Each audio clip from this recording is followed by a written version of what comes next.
La corde lui brûlait les poignets, mais Tala ne leur donnerait pas la satisfaction de la voir tressaillir. Elle se tenait sur cette estrade de vente aux enchères à Black Mesa comme si elle était encore libre, le menton levé, les yeux durs comme le silex. Pendant ce temps, une foule de visages blancs criait des chiffres, comme si elle était du bétail. La voix du commissaire-priseur claquait dans la chaleur du désert. Une fois pour 200 $. Quelque part à l'arrière, un homme s'avança. Grand, silencieux, différent. Et quand il parla, tout changea. Voici l'histoire de ce qui s'est passé quand une femme qui avait tout perdu a rencontré un homme qui avait renoncé à tout. Et comment un seul choix, dans la poussière de 1887, a réécrit leurs deux destins.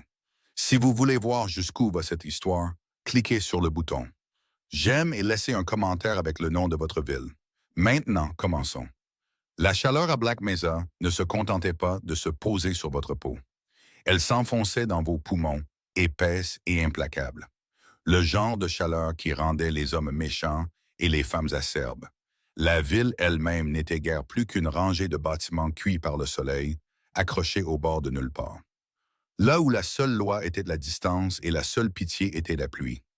Ni l'une ni l'autre n'arrivèrent souvent. Tala avait été traîné en ville à l'aube, les mains liées dans le dos, pieds nus et épuisés. Les soldats qui l'avaient amené ne s'étaient pas souciés de donner des explications. Ils n'en avaient pas besoin. Tout le monde savait ce qu'elle était. La dernière. La dernière femme Apache qu'ils avaient réussi à capturer après que les raids au nord eurent dispersé son peuple comme des cendres dans le vent. Le commandant du fort lui avait donné un nouveau nom, quelque chose de plus facile à prononcer pour les langues blanches.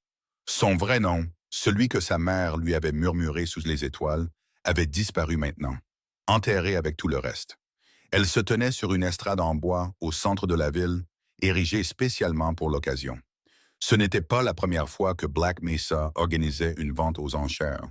Chevaux, bétail, matériel minier, tout ce qui avait de la valeur finissait un jour ou l'autre sur cette scène. Mais cette fois, c'était différent. C'était du théâtre. Toute la ville était venue, non pas parce qu'ils avaient besoin de ce qui était vendu, mais parce qu'ils voulaient regarder. Le commissaire-priseur était un homme rondouillard nommé Hutchkins, avec une voix de gravier secouée dans une boîte de conserve. Il portait un gilet qui se tendait sur son ventre et un chapeau qui avait connu des jours meilleurs. Il fit un geste vers Tala comme si elle était un prix de foire. « Messieurs, vous avez devant vous une occasion rare », hurla Hutchkins, la sueur coulant dans son col. Une authentique femme apache, jeune, forte, et il marqua une pause pour faire de l'effet, laissant son regard glisser sur elle d'une manière qui lui retourna l'estomac. Assez docile avec la bonne main, des rires parcoururent la foule. La mâchoire de Tala se serra, mais elle ne détourna pas le regard. Elle balaya du regard les visages en contrebas. Des hommes en manteaux poussiéreux et des femmes en bonnet. Tous la regardaient comme si elle était une curiosité, un problème, une chose. « Commençons les enchères à 50 $, annonça Hutchkins en levant la main. Un homme près du front, mince et aux traits acérés, leva deux doigts. 50. 60, cria une autre voix sur le côté. Celle-ci appartenait à un éleveur de bétail nommé Duval, un homme connu pour faire travailler ses ouvriers jusqu'à l'épuisement et les remplacer sans hésiter. Hutchkins sourit. Voilà qui est mieux. J'entends 70, 70, dit un troisième homme, plus jeune, avec un sourire cruel qui n'atteignait pas ses yeux. Tala sentit la corde s'enfoncer plus profondément dans ses poignets. Elle ne bougea pas, ne parla pas. À quoi bon? Supplier n'aiderait pas, se battre n'aiderait pas. Elle avait déjà essayé les deux, et tout ce que ça lui avait valu, c'était des bleus et un plus long voyage en chaîne. Alors elle resta immobile et les laissa enchérir, les laissa décider de sa valeur comme si elle n'était même pas là. 80, Duval encore, plus fort cette fois. 5, contre le jeune homme, son ton presque paresseux. Le sourire de Hutchins s'élargit. 100 $. Voilà qui est plus intéressant. J'entends 110. La foule murmura, les voix se chevauchant, certaines amusées, d'autres irritées. Une femme près du front chuchota quelque chose à son mari, et il secoua la tête, dégoûté. S'il était dégoûté par la vente elle-même ou par le prix, Tala ne pouvait le dire. 120, une nouvelle voix. Celle-ci venait d'un homme en bel habit qui semblait n'avoir jamais travaillé un seul jour de sa vie. 150, rétorqua Duval, sa patience s'amenuisant clairement. Hotchkiss s'essuya le front avec un mouchoir. 150 $, une fois, 200. La voix venait de l'arrière, basse et ferme, tranchant le bruit comme une lame. La foule se tourna, tendant le cou pour voir qui avait parlé. Les yeux de Tala le trouvèrent aussi. Il se tenait à l'écart des autres. Une grande silhouette dans un manteau usé et un chapeau baissé sur son visage. Ses épaules étaient larges, sa posture immobile, comme s'il ne faisait pas partie du spectacle, juste quelqu'un qui passait par là et avait décidé de s'arrêter. Mais il y avait quelque chose dans sa façon de se tenir, quelque chose qui fit hésiter la foule. Hotchkiss cligna des yeux, momentanément décontenancé. 200 $. Eh bien, voilà une offre sérieuse, Monsieur Creed. C'était donc son nom. Rowan Creed. Tala l'avait déjà entendu, murmuré au fort par des soldats qui parlaient de lui avec un étrange mélange de respect et de lassitude. Un éleveur qui restait à l'écart, à des kilomètres de la ville. Un homme qui ne buvait pas, ne jouait pas, ne venait à Black Mesa que s'il le devait, et quand il le faisait, il ne restait pas longtemps. Duval se tourna, l'air maussade. « Tu n'as pas besoin d'une femme, Creed. »« À quoi tu joues? » Rowan ne répondit pas. Il resta simplement là à attendre. Hotchkiss s'éclaircit la gorge, sentant le changement dans la foule. 200 $. Une fois, personne ne parla. Deux fois. Toujours rien. Hotchkiss abattit sa main sur le podium. Vendu à M. Rowan Creed pour 200 $. Une vague de confusion traversa la foule. Quelques hommes marmonnèrent, mais personne ne contesta. Rowan Creed n'était pas le genre d'homme qu'on défiait à la légère. Tala le regarda s'avancer, traversant la foule d'un pas tranquille. Il ne regarda personne, n'accorda aucune attention au regard ou au chuchotement. Quand il atteignit l'estrade, il s'arrêta devant Hotchkiss et sortit une petite bourse de son manteau. Il compta l'argent en silence, chaque pièce atterrissant avec un léger cliquetis sur la surface en bois. Hotchkiss ramassa le paiement rapidement, comme s'il craignait que Rowan ne change d'avis. « Ravi d'avoir fait affaire avec vous, Monsieur Creed. » Rowan ne dit rien. Il se tourna vers Tala. Pour la première fois depuis le début de la vente, elle plongea son regard directement dans ses yeux. Ils étaient gris, fermes, illisibles. Il ne la dévisagea pas, ne sourit pas, ne se vanta pas.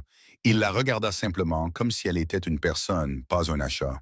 « Venez, dit-il doucement. » Il ne l'attrapa pas, ne la tira pas de l'estrade. Il attendit simplement. Tala hésita, son cœur battant dans sa poitrine. Chaque instinct lui disait de courir, de se battre, de faire n'importe quoi sauf suivre cet homme. Mais où irait-elle? Les soldats la retrouveraient, le désert la tuerait, et même si elle parvenait à échapper aux deux, il ne restait plus rien vers quoi courir. Alors elle descendit. Rowan s'écarta pour la laisser passer, puis se mit à marcher derrière elle. La foule s'écarta à contre-cœur, les yeux les suivant alors qu'ils se dirigeaient vers la sortie de la ville. Quelqu'un cracha dans la poussière à leur passage.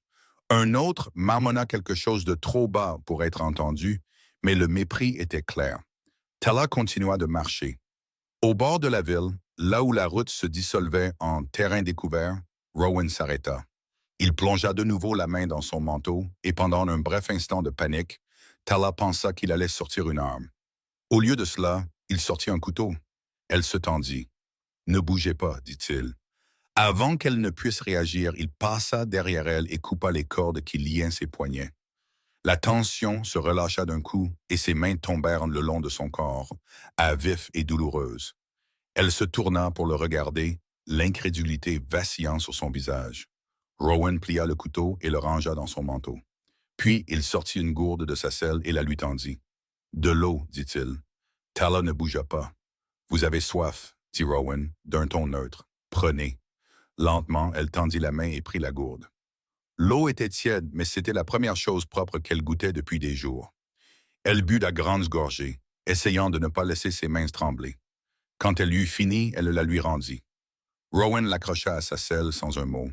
Puis il se tourna vers elle, son expression toujours illisible. « Vous êtes libre de partir, dit-il. » Tala le dévisagea. « Quoi? Vous m'avez entendu. Vous êtes libre. Je ne vous retiens pas. » Elle regarda autour d'elle la route déserte, les collines arides, l'étendue infinie de néant qui les entourait. « Où? » demanda-t-elle, la voix rauque. La mâchoire de Rowan se serra très légèrement. « Où vous voulez. »« Mon peuple a disparu, dit Tala. les mots sortant plus secs qu'elle ne l'avait voulu. Les soldats les ont tués, les ont dispersés. Il n'y a plus de où qui reste. Pendant un long moment, Rowan ne dit rien. Il resta là, les mains sur sa ceinture, les yeux fixés sur l'horizon, comme s'il cherchait une réponse qui n'existait pas. « Alors restez, dit-il finalement. Tala cligna des yeux. « Quoi? Restez à mon ranch. Travaillez si vous voulez. Partez si vous ne voulez pas, mais vous n'avez pas à décider tout de suite. » Elle l'étudia, essayant de trouver le mensonge, le piège, la cruauté cachée sous les mots. Mais tout ce qu'elle vit, c'était un homme qui avait l'air aussi fatigué qu'elle. « Pourquoi? » demanda-t-elle. Rowan croisa son regard. « Parce que je ne vous ai pas acheté pour vous posséder. » Le silence s'étira entre eux, lourd et incertain. Tala ne savait pas si elle le croyait. Elle ne savait pas si elle pouvait lui faire confiance. Mais elle savait une chose avec certitude. Elle n'avait nulle part où aller. « À quelle distance était votre range? » demanda-t-elle. « 5 miles. » Elle hocha lentement la tête. « Je marcherai. » La bouche de Rowan tressaillit. Pas tout à fait un sourire, mais presque. « Comme vous voulez. » Il monta sur son cheval, un solide hongre-bay qui avait l'air aussi usé que son cavalier. Il ne lui offrit pas la main pour l'aider à monter. N'insista pas pour qu'elle monte. Il tourna simplement le cheval vers la plaine et commença à avancer. Tala suivit. La marche dura plus de 5 miles. Les pieds de Tala étaient couverts d'ampoules et à vif, son corps épuisé par des jours de captivité et de voyage. Mais elle ne demanda pas à s'arrêter et Rowan ne le proposa pas. Il chevauchait devant, juste assez près pour qu'elle puisse le voir, mais assez loin pour qu'elle n'ait pas l'impression qu'il la surveillait. La terre autour d'eux était rude et impitoyable. Terre sèche, broussailles, le squelette occasionnel d'un arbre s'accrochant à la vie. Le soleil tapait sans pitié et le vent transportait une poussière qui lui piquait les yeux. Mais il y avait une sorte d'honnêteté là-dedans, pensa-t-elle. Le désert ne prétendait pas être autre chose que ce qu'il était. Au moment où ils atteignirent le ranch, le soleil déclinait, peignant le ciel de nuances de rouge et d'or.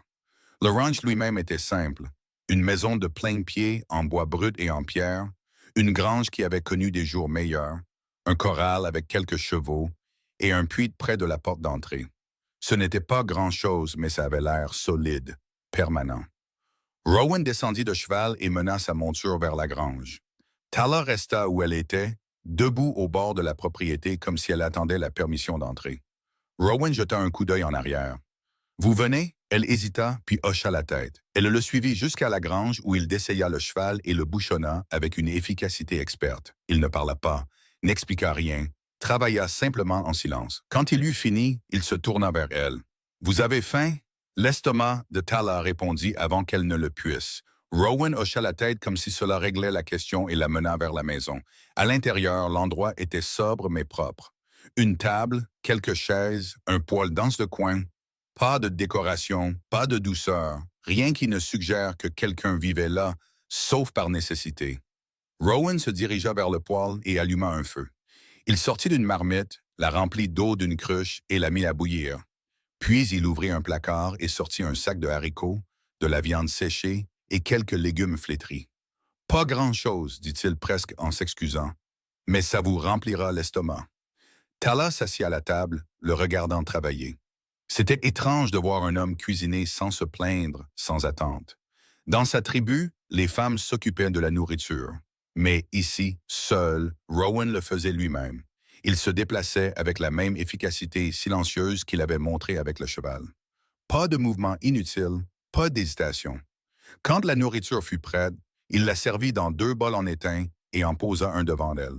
Puis il s'assit en face d'elle et commença à manger. Tala prit la cuillère, ses mains encore douloureuses à cause des cordes. La nourriture était simple, sans assaisonnement, mais elle était chaude et réelle. Elle mangea lentement, savourant chaque bouchée, essayant de ne pas penser au temps qui s'était écoulé depuis son dernier repas, qui n'était pas des restes ou de la cruauté. Ils mangèrent en silence. Quand ils eurent fini, Rowan ramassa les bols et les mit de côté. Puis il se leva et fit un geste vers une porte étroite au fond de la pièce. « Il y a une chambre là derrière, » dit-il. « Petite, mais elle est à vous si vous la voulez. Je dormirai ici. » Tala fronça les sourcils. « Pourquoi? Parce que vous ne devriez pas avoir à dormir par terre. » Elle ne sut quoi répondre à cela, alors elle hocha simplement la tête. Rowan ouvrit la porte, révélant une minuscule pièce avec un lit étroit et une seule fenêtre. C'était nu, mais c'était privé. C'était à elle. Reposez-vous, dit Rowan. On parlera demain matin. Il se tourna pour partir, mais la voix de Tala l'arrêta. Pourquoi avez-vous fait ça? Demanda-t-elle. Rowan s'arrêta, le dos tourné. Pendant un long moment, il ne répondit pas. Puis, doucement, il dit « Parce que quelqu'un devait le faire. » Et sur ce, il la laissa seule. Tala resta dans l'embrasure de la porte, regardant le petit lit, la pièce vide, la chance de quelque chose qu'elle ne comprenait pas encore. Elle ne savait pas si elle pouvait faire confiance à cet homme. Elle ne savait pas si c'était la sécurité ou juste une autre sorte de cage. Mais pour la première fois depuis longtemps, elle n'était pas en chaîne. Et peut-être, juste peut-être, que c'était suffisant pour l'instant. Tala se réveilla avant l'aube, son corps encore endolori par le voyage. Son esprit peinait à séparer le rêve de la réalité. Pendant un instant, elle ne sut pas où elle était. Les murs n'étaient pas les bons, l'air sentait différemment, et le silence était trop complet. Puis tout lui revint. La vente aux enchères, l'homme, le ranch. Elle s'assit sur le lit d'étroit, ses pieds nus touchant le sol froid. À travers la petite fenêtre, le ciel commençait à peine à s'éclaircir, un gris pâle rampant sur l'horizon. Elle pouvait entendre du mouvement dans l'autre pièce, le grattement d'une chaise, le léger cliquetis de métal sur métal. Elle se leva et ouvrit la porte. Rowan était au poêle, faisant chauffer du café dans une cafetière cabossée. Il la regarda, mais ne parla pas. Il versa le café dans 2 tasses en étain et en posa une sur la table, puis s'assit avec l'autre. Tala s'approcha lentement, toujours incertaine des règles de cet endroit. Elle prit la tasse et la tint entre ses mains, laissant la chaleur s'infiltrer dans ses paumes. Le café était fort et amer. Rien à voir avec les thés que son peuple préparait à partir de racines et d'écorces, mais ça la réveilla. « Il y a du pain dans le placard, » dit Rowan. « Pas frais, mais ça fera l'affaire. » Elle trouva le pain, une mèche dure et dans ce qui semblait avoir quelques jours. Elle en arracha un morceau et le mangea debout, en le regardant. Il ne la regardait pas, ne lui demandait rien. Il buvait juste son café et fixait le mur comme s'il voyait quelque chose bien au-delà. « Qu'est-ce que vous voulez de moi? » demanda Tala. Rowan posa sa tasse. « Rien que vous ne vouliez donner. Ce n'est pas une réponse. C'est la seule que j'ai. » Elle fronça les sourcils. « Vous avez payé 200 $. Les hommes ne font pas ça pour rien. Alors je ne suis pas comme la plupart des hommes. Je ne vous crois pas. » Rowan la regarda alors, ses yeux gris et fermes. « Vous n'êtes pas obligé. » Le silence entre eux s'étira, inconfortable et tranchant. Tala prit une autre bouchée de pain, mâchant lentement, essayant de le cerner. Mais il était comme la terre qui les entourait. Plat, dur, impossible à lire. « Si vous restez, dit Rowan, il vous faudra des vêtements, des bottes, quelque chose qui vous aille. Je n'ai rien à échanger. Je ne demande pas d'échange de moyens. Alors, qu'est-ce que c'est que vous demandez? » Rowan se leva et porta sa tasse au bassin. « Je ne demande rien. Je vous dis ce dont vous avez besoin. Si vous n'en voulez pas, c'est votre choix. » Il passa devant elle en direction de la porte, décrochant son manteau d'un crochet au mur. Tala le suivit dehors. L'air du matin était froid et vif, du genre qui vous mord les poumons et rend votre souffle visible. Rowan traversa la cour vers la grange, et elle et Tala le suivit, ses pieds déjà engourdis par le sol gelé. À l'intérieur de la grange, les chevaux s'agitèrent, soufflant doucement dans leur stalle. Rowan attrapa une selle et commença à préparer l'un des animaux. Une jument rouane avec une flamme blanche sur le visage. « Il y a un magasin en ville, » dit Rowan sans la regarder. « On ira là-bas, prendre ce dont vous avez besoin. Je ne retourne pas dans cette ville. » Rowan s'arrêta, la main toujours sur la selle. « Pourquoi pas? Parce qu'ils me regarderont de la même manière qu'hier. »« Probablement. Et ça ne vous dérange pas? » Rowan serra la sangle et se tourna pour lui faire face. « Ce qui me dérange et ce que je peux changer sont 2 choses différentes. Vous avez besoin de bottes. Vous avez besoin d'un manteau. Le magasin a les 2. Si vous voulez rester ici et geler, c'est votre choix. » La mâchoire de Tala se serra. Elle détestait qu'il ait raison. Elle détestait d'avoir besoin de quoi que ce soit de cet endroit. Mais ses pieds saignaient déjà, et les nuits n'allaient faire que se refroidir. « D'accord, dit-elle. Rowan hocha la tête et mena la jument hors de la grange. Il se hissa en selle, puis baissa les yeux vers elle. Vous pouvez monter ou marcher. Je ne vous porterai pas. Tala le foudroya du regard. Je marcherai, comme vous voulez. Il poussa le cheval en avant et Tala se mit à marcher derrière lui, sa fierté gardant sa colonne vertébrale droite, même si ses pieds hurlaient à chaque pas. Le trajet jusqu'à Black Mesa prit 1 heure. Quand ils arrivèrent, la ville était réveillée et en mouvement. Des hommes chargeant des chariots, des femmes balayant les porches, des enfants courant dans les rues. Rowan se dirigea directement vers le magasin général et descendit de cheval, attachant la jument au poteau d'attache à l'extérieur. Tala resta en retrait, ses yeux scrutant les visages autour d'elle. Quelques personnes la regardèrent, leurs expressions allant de la curiosité au dégoût. Elle sentit le poids de leurs regards comme des pierres. « Venez, dit Rowan. Elle le suivit dans le magasin, un espace exigu qui sentait le tabac, le cuir et quelque chose de sucré qu'elle ne pouvait identifier. Le commerçant leva les yeux de derrière le comptoir, un homme d'âge moyen avec une épaisse moustache et des yeux sceptiques. « Creed, dit l'homme en hochant la tête. Puis son regard se porta sur Tala et son expression se durcit. « De quoi s'agit-il? »« Elle a besoin de vêtements, dit Rowan. Des bottes, un manteau. » Le commerçant croisa les bras. « Je ne vends pas à son genre. Vous me vendez à moi, dit Rowan calmement. Et j'achète pour elle. Ce n'est pas comme ça que ça marche. Si maintenant. » La mâchoire du commerçant travailla, ses yeux passant de Rowan à Tala. Finalement, il soupira et fit un geste vers le fond du magasin. « Les bottes sont là-bas. Les manteaux sur le portant. Ne touchez à rien que vous n'achetez pas. » Rowan se dirigea vers les bottes sans un mot de plus. Tala suivit, ignorant le regard noir du commerçant. Les bottes étaient rudes et lourdes, faites pour le travail, pas pour le confort. Rowan en prit une paire et les lui tendit. « Essayez celle-ci. » Tala les prit et s'assit sur une caisse en bois. Le cuir était raide et il fallut un effort pour les enfiler, mais elle lui allait à peine. « Assez bien, dit Rowan. Il se dirigea vers les manteaux et en décrocha un en laine épaisse, délavé et rapiécé, mais encore solide. Il le lui tendit sans cérémonie. Tala l'enfila. Il était trop grand, les manches dépassant ses mains, mais il était chaud. Elle n'avait pas réalisé à quel point elle avait eu froid jusqu'à ce que son poids se pose sur ses épaules. Rowan porta les articles au comptoir et sortit son argent. Le commerçant le compta lentement, l'air maussade. « Vous faites une erreur, Creed. Ce ne serait pas la première fois. » Le commerçant rendit la monnaie et secoua la tête. « Ne venez pas pleurer quand ça vous explosera à la figure. » Rowan empocha les pièces et se tourna pour partir. Tala suivit, les nouvelles bottes raides et maladroites à ses pieds. Dehors, l'air semblait plus froid maintenant qu'elle avait quelque chose pour comparer. Rowan détacha la jument et la regarda. « Vous voulez rentrer à pied ou vous êtes prête à monter? » Tala regarda le cheval, puis la longue route qui s'étendait vers le ranch. Sa fierté luttait avec son épuisement, et pour une fois, l'épuisement l'emporta. « Je monterai. » Rowan tendit la main. Elle hésita, puis la prit. Il la hissa derrière lui, et elle s'agrippa à la selle pour ne pas tomber. La jument bougea sous le poids supplémentaire, mais ne protesta pas. Ils chevauchèrent en silence. Le rythme du pas du cheval était régulier et sûr.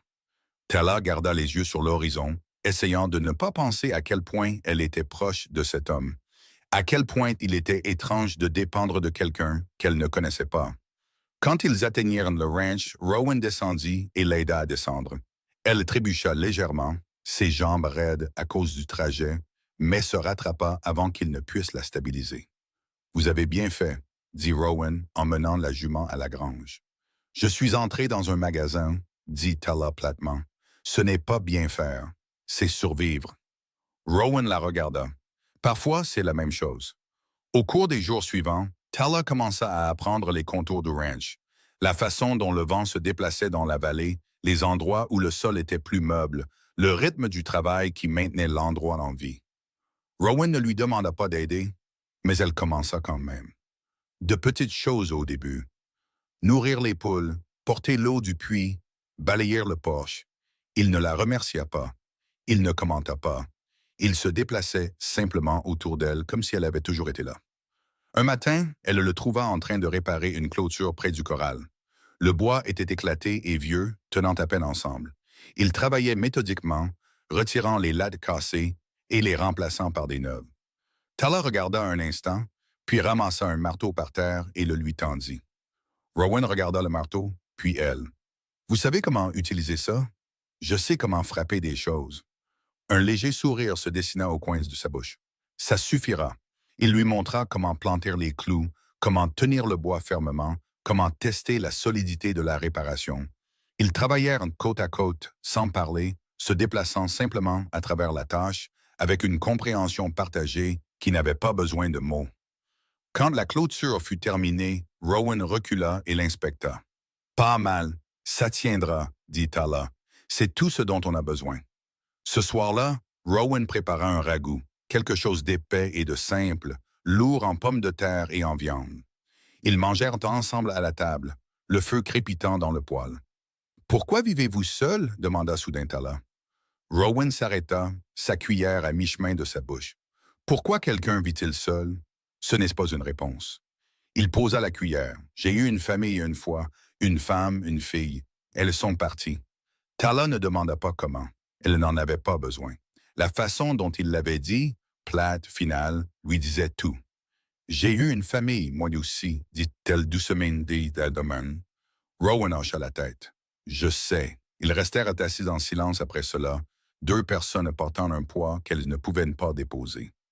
Les jours se transformèrent en une semaine, puis deux. Tala apprit à traire la vache, à couper du bois, à reconnaître les signes du temps dans le ciel. Elle apprit que Rowan se levait avant le lever du soleil chaque matin, qu'il n'élevait jamais la voix, qu'il mangeait les mêmes repas dans le même ordre, sans se plaindre. Elle apprit aussi que la ville ne l'avait pas oublié. Un après-midi, un cavalier apparut à l'horizon. Un homme sur un cheval noir se déplaçant rapidement. Rowan le repéra le premier et arrêta ce qu'il faisait, sa main reposant sur le fusil appuyé contre la grange. Le cavalier s'arrêta brusquement devant la maison et descendit de cheval. C'était Duval, l'éleveur de la vente aux enchères. Son visage était rouge, son expression tendue de colère. « Creed, dit Duval, sa voix sèche, on doit parler. Alors parle, pas avec elle qui se tienne là. » Rowan ne bougea pas. Elle reste. La mâchoire de Duval travailla. « Très bien, tu veux héberger une sauvage? C'est ton affaire. Mais ne t'attends pas à ce que le reste d'entre nous détourne le regard quand les ennuis arriveront. » Quels ennuis? Il y a eu des rumeurs. Les gens sont nerveux. Ils te voient l'amener en ville, agissant comme si elle était l'une des nôtres. Ça cause des problèmes. Le seul problème que je vois, c'est toi qui débarques sur ma terre sans y être invité. La main de Duval tressaillit vers sa ceinture, et la main de Rowan se resserra sur le fusil. L'air entre eux crépita de tension. « Tu te crois meilleur que nous, Creed? » dit Duval, sa voix basse. « Tu crois que tu peux faire ce que tu veux et que le reste d'entre nous restera tranquille. Je crois que je peux faire ce que je veux sur ma propre terre, et je crois que tu devrais partir. » Duval le fixa un long moment, puis cracha dans la poussière. Ce n'est pas fini. Il monta sur son cheval et partit, soulevant de la poussière en s'éloignant. Tala le regarda partir, les poings serrés. Il reviendra. Probablement. Et alors? Rowan la regarda, son expression illisible. Alors on s'en occupera. Cette nuit-là, Tala était allongée dans sa petite chambre, fixant le plafond.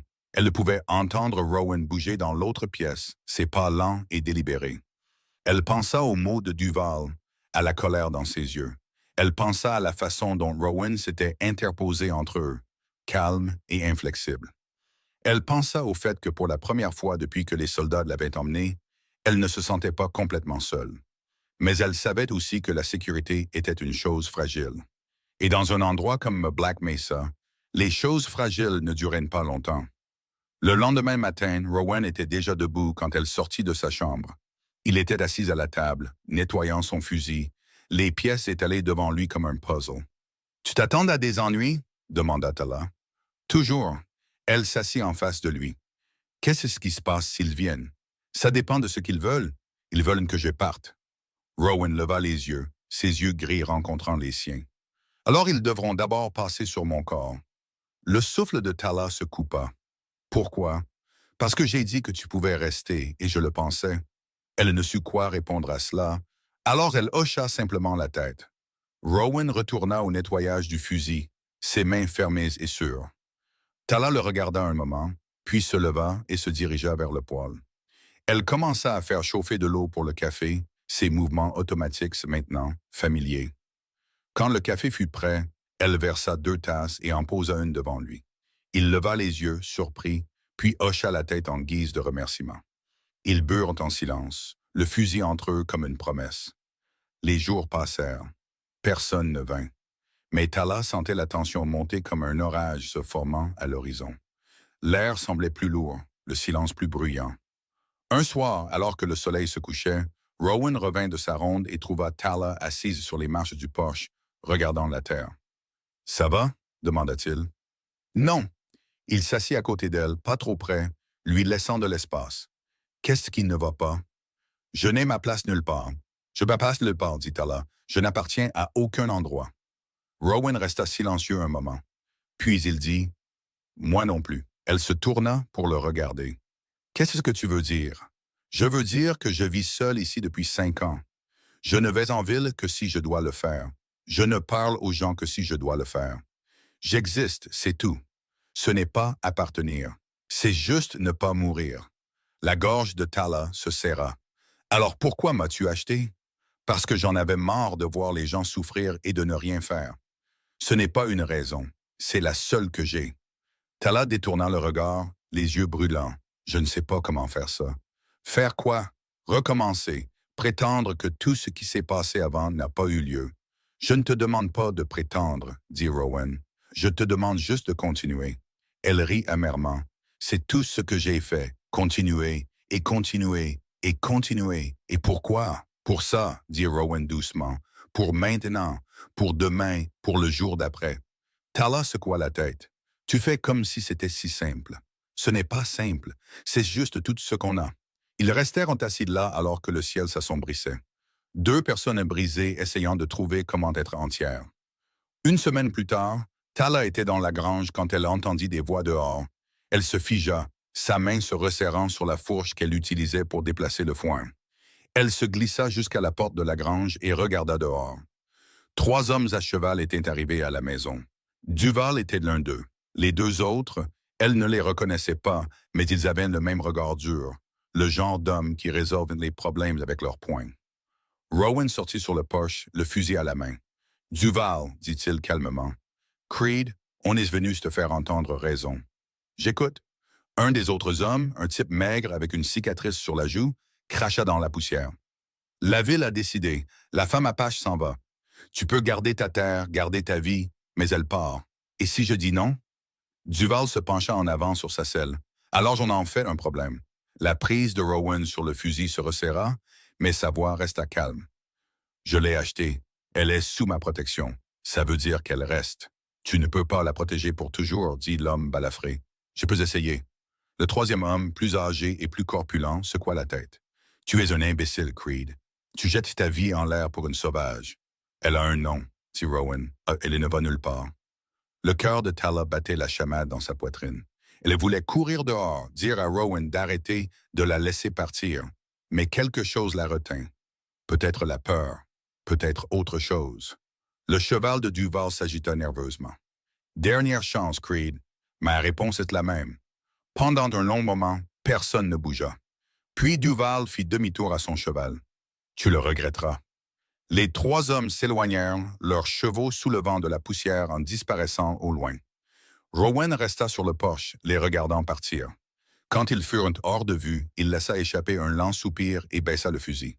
Tala sortit de la grange. « Tu n'aurais pas dû faire ça. » Rowan se tourna pour la regarder. « Je pensais ce que j'ai dit.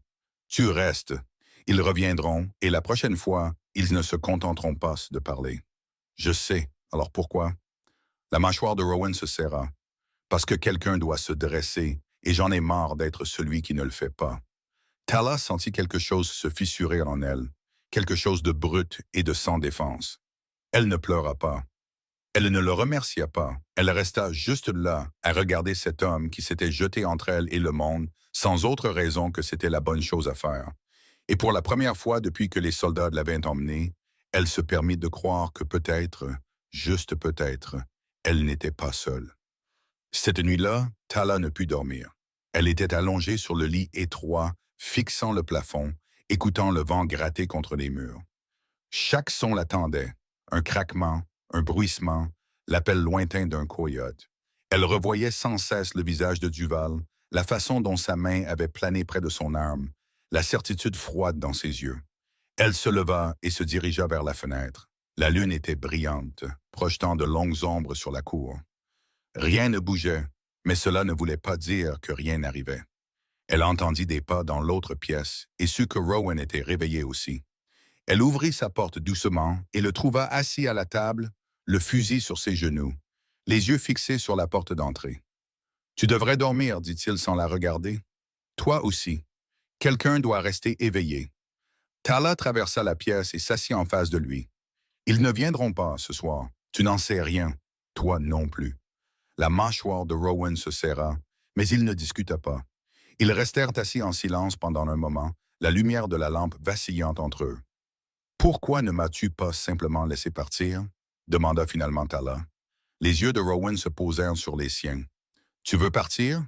Ce n'est pas ce que j'ai demandé. » Il se pencha en arrière sur sa chaise, sa main reposant sur le fusil. « Quand ma femme et ma fille sont mortes, je me suis dit que je ne laisserais plus jamais une chose pareille se produire.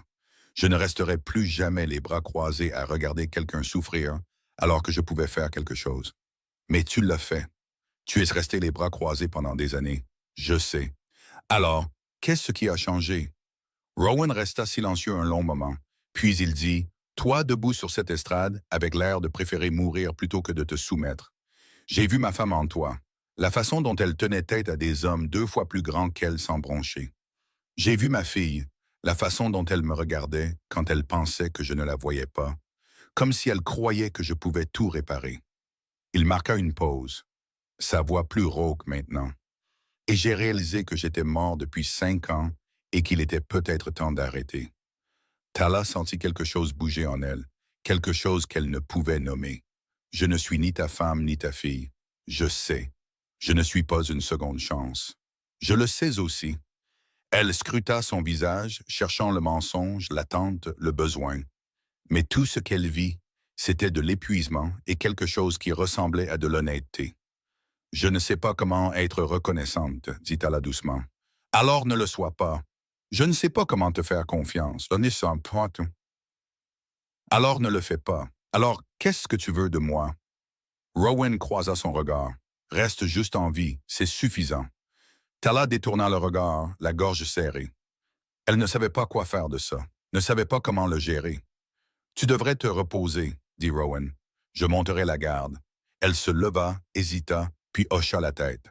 « Réveille-moi si quelque chose se passe. Je le ferai. » Elle retourna dans sa chambre, mais elle ne dormit pas.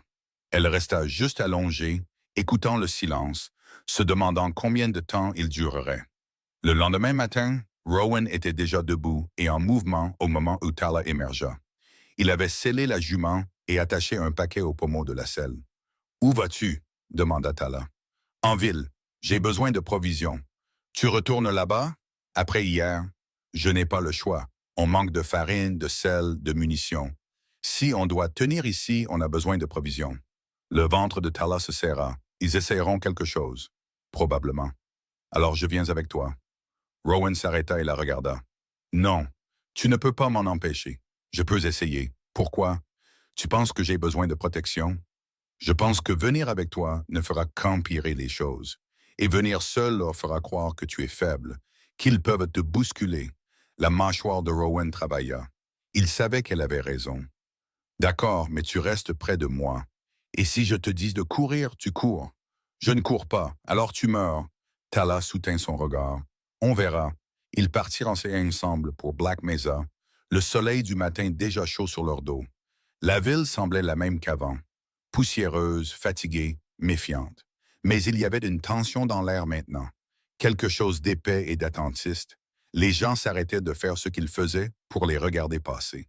Une femme fit rentrer ses enfants. Un homme chargeant un chariot leur tourna le dos. Le commerçant se tenait à l'entrée de son magasin, les bras croisés, le visage dur. Rowan descendit de cheval et attacha la jument au poteau. Tala resta au sol à côté de lui, sa main reposant sur le couteau qu'elle avait glissé dans sa ceinture. Rowan le lui avait donné la nuit précédente sans commentaire. Ils entrèrent ensemble dans le magasin. Le commerçant ne bougea pas de l'entrée au début, leur barrant le chemin. Creed, dit-il, je te l'ai dit la dernière fois. N'amène pas cette femme ici, et je t'ai dit que j'achète pour nous deux. Plus maintenant. Les yeux de Rowan se rétrécirent. Tu refuses mes affaires, je refuse les siennes. C'est la même chose. Le visage du commerçant devint rouge. Tu rends les choses plus difficiles qu'elles ne le sont. Non, dit Rowan doucement. C'est toi. Pendant un instant, aucun des deux hommes ne bougea. Puis le commerçant s'écarta, marmonnant dans sa barbe. Rowan passa devant lui et Tala suivit. À l'intérieur, l'air était chargé d'hostilité. Le commerçant claquait les articles sur le comptoir pendant que Rowan énumérait ce dont il avait besoin. Farine, sel, café, haricots secs, munitions. Chaque article atterrissait avec un bruit sec. Ça fera 15 $, dit le commerçant quand il eut fini. Rowan compta l'argent et le posa sur le comptoir. Le commerçant le balaya sans le vérifier. Tu te fais des ennemis, Creed, dit l'homme. Et pourquoi? Une femme qui te tranchera probablement la gorge dans ton sommeil. La main de Tala se resserra sur le couteau, mais la voix de Rowan resta calme. Si c'est ce que tu penses, alors tu ne la connais pas. Et toi, si? Mieux que toi. Le commerçant secoua la tête et poussa les provisions sur le comptoir. Dehors. Rowan rassembla les provisions et entendit la moitié à Tala. Ils sortirent ensemble, le poids des regards de la ville pesant sur eux comme une chose physique. Dehors, une petite foule s'était rassemblée. Duval était au centre, avec les deux hommes de la veille. L'homme balafré s'avança, leur barrant le chemin vers le cheval. « Eh bien, regardez-moi ça, » dit-il, sa voix moqueuse. Creed a amené son animal de compagnie. La mâchoire de Tala se serra, mais elle ne parla pas. Rowan posa les provisions et se redressa. « Bouge. »« Ou quoi? Ou je te fais bouger. » L'homme balafré sourit. « J'aimerais bien voir ça. » Rowan n'hésita pas. Il s'avança et enfonça son poing dans la mâchoire de l'homme fort et vite. L'homme chancela en arrière, du sang giclant de sa bouche. La foule explosa. L'autre homme se jeta sur Rowan et ils tombèrent dans un enchevêtrement de poings et de poussière. Tala bougea sans réfléchir, s'interposant entre Duval et Rowan, le couteau à la main. « Restez en arrière, dit-elle. Duval la regarda, puis le couteau, et rit. « Tu crois que ça va m'arrêter? Je crois que tu ne veux pas le savoir. » Pendant un instant, Duval sembla y réfléchir. Puis, il secoua la tête et recula. Ça n'en vaut pas la peine. Le combat se termina aussi vite qu'il avait commencé. Rowan repoussa l'autre homme et se releva. Du sang coulait d'une coupure au-dessus de son œil. L'homme balafré était à genoux, crachant du sang dans la poussière. Rowan ramassa les provisions, sa respiration lourde. « On s'en va. » Tala recula vers le cheval, le couteau toujours à la main. Rowan détacha la jument et se hissa en selle, puis tendit la main à Tala. Elle prit sa main et le laissa la tirer vers le haut. Ils sortirent de la ville au galop, la foule criant derrière eux. Quand ils furent assez loin pour que le bruit s'estompe, Rowan ralentit le cheval au pas. Sa respiration était saccadée et du sang coulait de son visage sur sa chemise. « Tu es blessé, » dit Tala. « Je vais bien. Tu saignes, j'ai dit que j'allais bien. » Tala ne discuta pas. Quand ils atteignirent le ranch, elle glissa du cheval et emporta les provisions à l'intérieur pendant que Rowan descellait la jument. Au moment où il entra, elle avait de l'eau qui chauffait sur le poêle et un chiffon propre prêt. « Assieds-toi, dit-elle. Rowan hésita puis s'assit. Tala trempa le chiffon dans l'eau et le pressa sur la coupure au-dessus de son œil. Il tressaillit mais ne se retira pas. « Tu n'aurais pas dû le frapper, dit Tala. Il le cherchait. Tu as empiré les choses. » Elles étaient déjà pires. Tala nettoya le sang de son visage, ses mouvements prudents et précis. « Pourquoi continues-tu à faire ça? »« Faire quoi? Te battre pour moi? Te mettre en danger? » Rowan resta silencieux un moment. Puis il dit, « Parce que personne d'autre ne le fera. » La main de Tala s'immobilisa. Elle le regarda. Cet homme qui avait acheté sa liberté pour ensuite la lui rendre, qui s'était interposé entre elle et une ville pleine de haine. Sans hésitation. Elle ne le comprenait pas. Ne savait pas si elle le comprendrait un jour. Mais elle savait une chose avec certitude. Il pensait ce qu'il disait. Elle finit de nettoyer la coupure et recula. « Tu dois être plus prudent. Toi aussi. Je n'ai pas commencé ce combat, mais tu l'as terminé. » Tala fronça les sourcils. « Qu'est-ce que tu veux dire? Duval a reculé à cause de toi. »« Pas de moi. De toi. » Elle secoua la tête. « Ça n'a pas de sens. Si tu y réfléchis, il n'a pas peur de moi, mais il a peur de ce que tu représentes. Et qu'est-ce que c'est? Quelqu'un qui ne se soumet pas. Tala détourna le regard, la poitrine serrée. Elle n'avait pas l'impression d'être quelqu'un qui ne se soumettait pas. Elle avait l'impression d'être quelqu'un qui tenait à peine le coup. Je dois vérifier la clôture, dit Rowan en se levant. Tu viens? Tu viens de te faire ouvrir le visage. C'est juste une coupure. Tu es impossible. Toi aussi. Tala faillit sourire. D'accord, je viens. Ils passèrent le reste de la journée à travailler la terre côte à côte, ne parlant pas beaucoup, mais se déplaçant dans un rythme qui semblait presque naturel. Au moment où le soleil commença à se coucher, ils étaient tous les deux épuisés, leurs mains couvertes d'ampoules et douloureuses. Ce soir-là, ils mangèrent en silence. Quand le repas fut terminé, Rowan se leva et se dirigea vers la fenêtre, regardant le ciel qui s'assombrissait. « Ils vont revenir, dit-il. Je sais. Et la prochaine fois, ce ne sera pas un combat, ce sera une guerre. » Tala se leva et vint se tenir à côté de lui. « Alors on se prépare. » Rowan la regarda. « Tu pourrais encore partir. Aller vers le nord. Trouver ce qui reste de ton peuple. Je t'ai dit qu'il ne reste rien. Alors trouve quelque chose de nouveau. Comme quoi? » Rowan se tourna pour lui faire face complètement. « Je ne sais pas, mais tu n'as pas à rester ici et à te battre dans mes batailles. Ce ne sont pas seulement tes batailles, dit Tala. Plus maintenant. » Quelque chose passa entre eux alors, une compréhension, fragile et tacite. Ils étaient deux personnes qui avaient tout perdu, se tenant au bord de quelque chose qu'ils ne pouvaient nommer. Et pour la première fois, aucun d'eux n'avait l'impression d'être seul. Les jours suivants furent un calme, mais du genre de calme qui vous donne la chair de poule. Chaque matin, Rowan vérifiait le périmètre. Chaque nuit, il gardait le fusil à portée de main. Tala travaillait à ses côtés, apprenant le ranch, apprenant la terre, apprenant à tirer. Rowan avait installé des cibles dans le champ arrière, de vieilles boîtes de conserve et des bouteilles alignées sur un poteau de clôture. Il lui tendit le fusil et lui montra comment le tenir, comment viser, comment respirer avant d'appuyer sur la gâchette. Le premier tir manqua sa cible. Le second toucha la terre. Le troisième brisa une bouteille. « Mieux, dit Rowan. » Tala rechargea et tira à nouveau.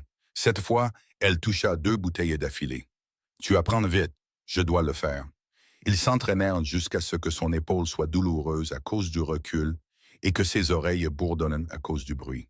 À la fin, elle pouvait toucher plus de cibles qu'elle n'en manquait. « Ça ira, dit Rowan. C'est tout. Juste, ça ira. Qu'est-ce que tu veux? Une médaille? » Tala le poussa légèrement, et pendant un instant, quelque chose comme un sourire traversa son visage. Il disparut aussi vite qu'il était venu, mais il avait été là.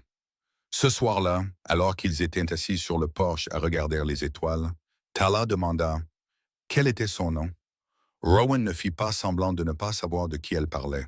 « Emma, ma femme. Notre fille s'appelait Sarah. Comment sont-elles mortes? » Rowan resta silencieux un long moment. Puis il dit « La fièvre. Elle a balayé la ville un hiver et emporté la moitié des gens avec elle. J'étais parti vérifier des pièges quand c'est arrivé. Le temps que je revienne, elles étaient déjà parties. » La poitrine de Tala se serra. « Je suis désolé. Moi aussi. » Ils restèrent assis en silence après cela, le poids de leur perte s'installant entre eux comme une troisième présence. « Le nom de ma mère était Kayi, dit finalement Tala. Mon père était Takota. J'avais 2 frères. Ils sont tous partis maintenant. Tués par des soldats ou dispersés dans des endroits que je ne trouverai jamais. » Rowan hocha la tête. Il n'offrit pas de mots vides ou de faux réconfort. Il écouta simplement. « Je pensais que je mourrais avec eux, continua Tala, que lorsque les soldats viendraient, ils m'emmèneraient aussi. Mais ils ne l'ont pas fait. Ils m'ont gardé en vie. Et je ne sais pas pourquoi. Peut-être parce que tu étais censé être ici. » Tala le regarda. « Tu crois ça? » « Je ne sais plus ce que je crois. Alors pourquoi m'as-tu acheté? » Rowan croisa son regard. « Parce que je ne pouvais pas rester les bras croisés et regarder. Pas encore. » Tala hocha lentement la tête. Elle comprenait ça maintenant. Le besoin de faire quelque chose, n'importe quoi, pour lutter contre la cruauté du monde. Même si ça ne changeait rien, même si ça coûtait tout.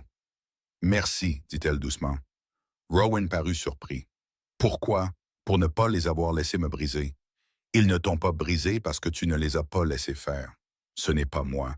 C'est toi. Tala sentit quelque chose se fissurer à nouveau en elle, quelque chose de brut et d'exposé. Elle détourna le regard, craignant qu'il ne le voie.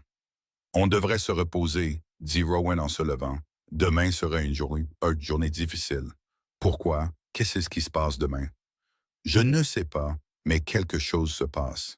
Il avait raison. Le lendemain matin, un cavalier apparut à l'horizon juste après l'aube. Tala le repéra la première et appela Rowan, qui attrapa le fusil et sortit sur le porche. Le cavalier se rapprocha et Tala le reconnut. Le commerçant de la ville.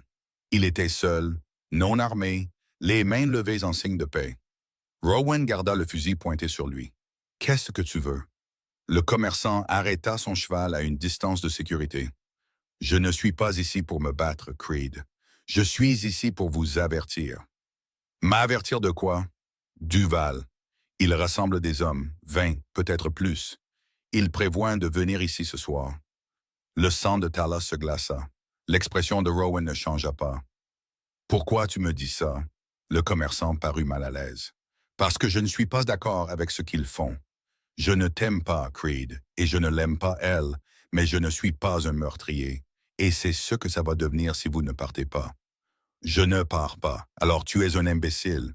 Peut-être, mais c'est ma terre et je ne fuis pas. » Le commerçant secoua la tête. « Alors vous allez mourir, tous les deux. » Il fit demi-tour à son cheval et partit, laissant Rowan et Tala debout dans la cour. Tala regarda Rowan. « 20 hommes, j'ai entendu. On ne peut pas se battre contre 20 hommes, je sais. Alors qu'est-ce qu'on fait? » Rowan baissa le fusil et la regarda.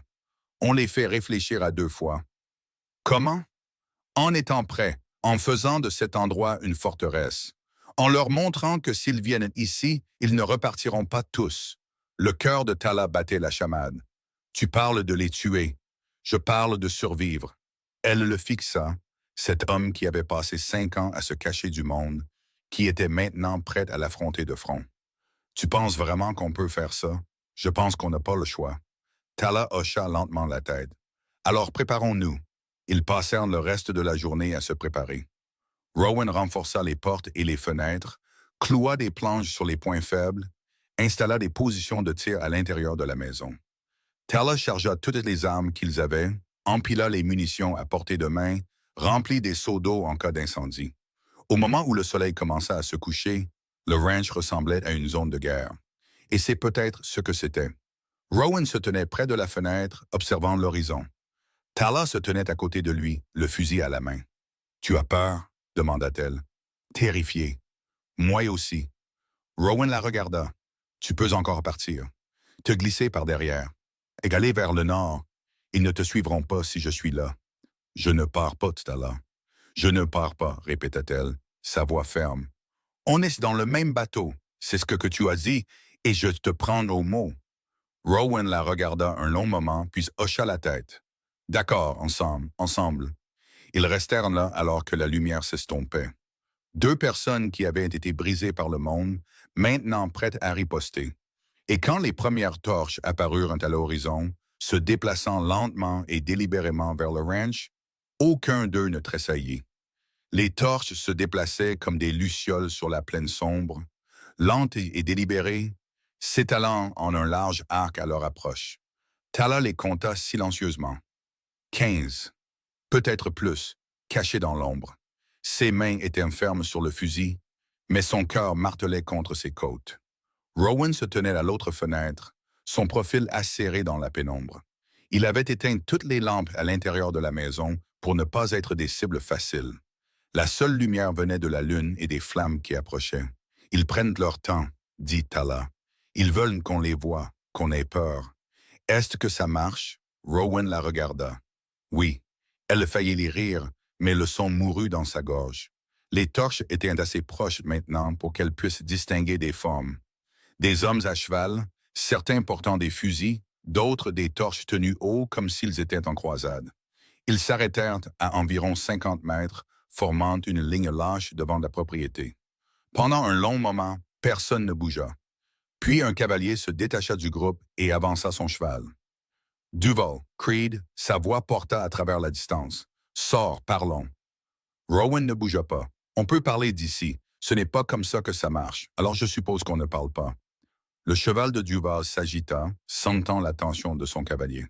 Tu rends les choses plus difficiles qu'elles ne le sont. Donne-nous juste la femme et on partira. Personne n'a à mourir ce soir. Elle n'est pas à toi pour que tu la prennes. Elle n'est pas à toi pour que tu la gardes. C'est là que tu te trompes. Tala pouvait entendre le tranchant dans la voix de Rowan, la façon dont elle était devenue froide et plate. Elle avait déjà entendu ce ton, Yinville, quand il avait terrassé l'homme balafré.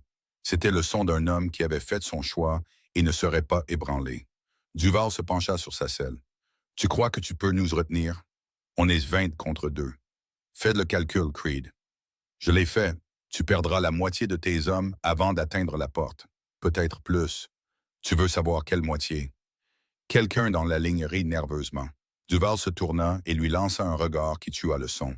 « Dernière chance, dit Duval. Faites-la sortir ou on entre. » Rowan leva son fusil et le pointa sur la poitrine de Duval. « Venez. » Pendant un battement de cœur, tout fut en suspens. Puis Duval leva la main et l'abaissa rapidement. La ligne déferla. Rowan tira le premier. Le coup claqua dans la nuit, et l'un des cavaliers fut projeté en arrière, sa torche tourbillonnant dans la poussière. Tala appuya sur la gâchette et manqua sa cible, le recul secouant son épaule. Elle se stabilisa et tira à nouveau. Cette fois, un cheval hurla et s'effondra, projetant son cavalier.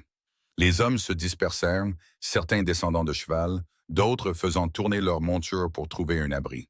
Les tirs éclatèrent des deux côtés, les balles s'enfonçant dans les murs, faisant éclater le bois, perçant les fenêtres. Tala se baissa alors que le verre se brisait au-dessus de sa tête. Elle rechargea avec des mains tremblantes et se releva pour tirer à nouveau. Un homme courait vers la maison, une torche dans une main, un pistolet dans l'autre. Elle visa sa poitrine et appuya sur la gâchette. Il tomba. « La grange !» cria Rowan. « Ils vont vers la grange. » Tala se tourna et vit 3 hommes courir vers la grange, torches au poing. S'ils y mettaient le feu, les chevaux mourraient. Tout brûlerait. Elle courut à la fenêtre arrière et tira à travers, touchant un homme à la jambe. Il tomba en hurlant. Les 2 autres continuèrent. Rowan était déjà en mouvement.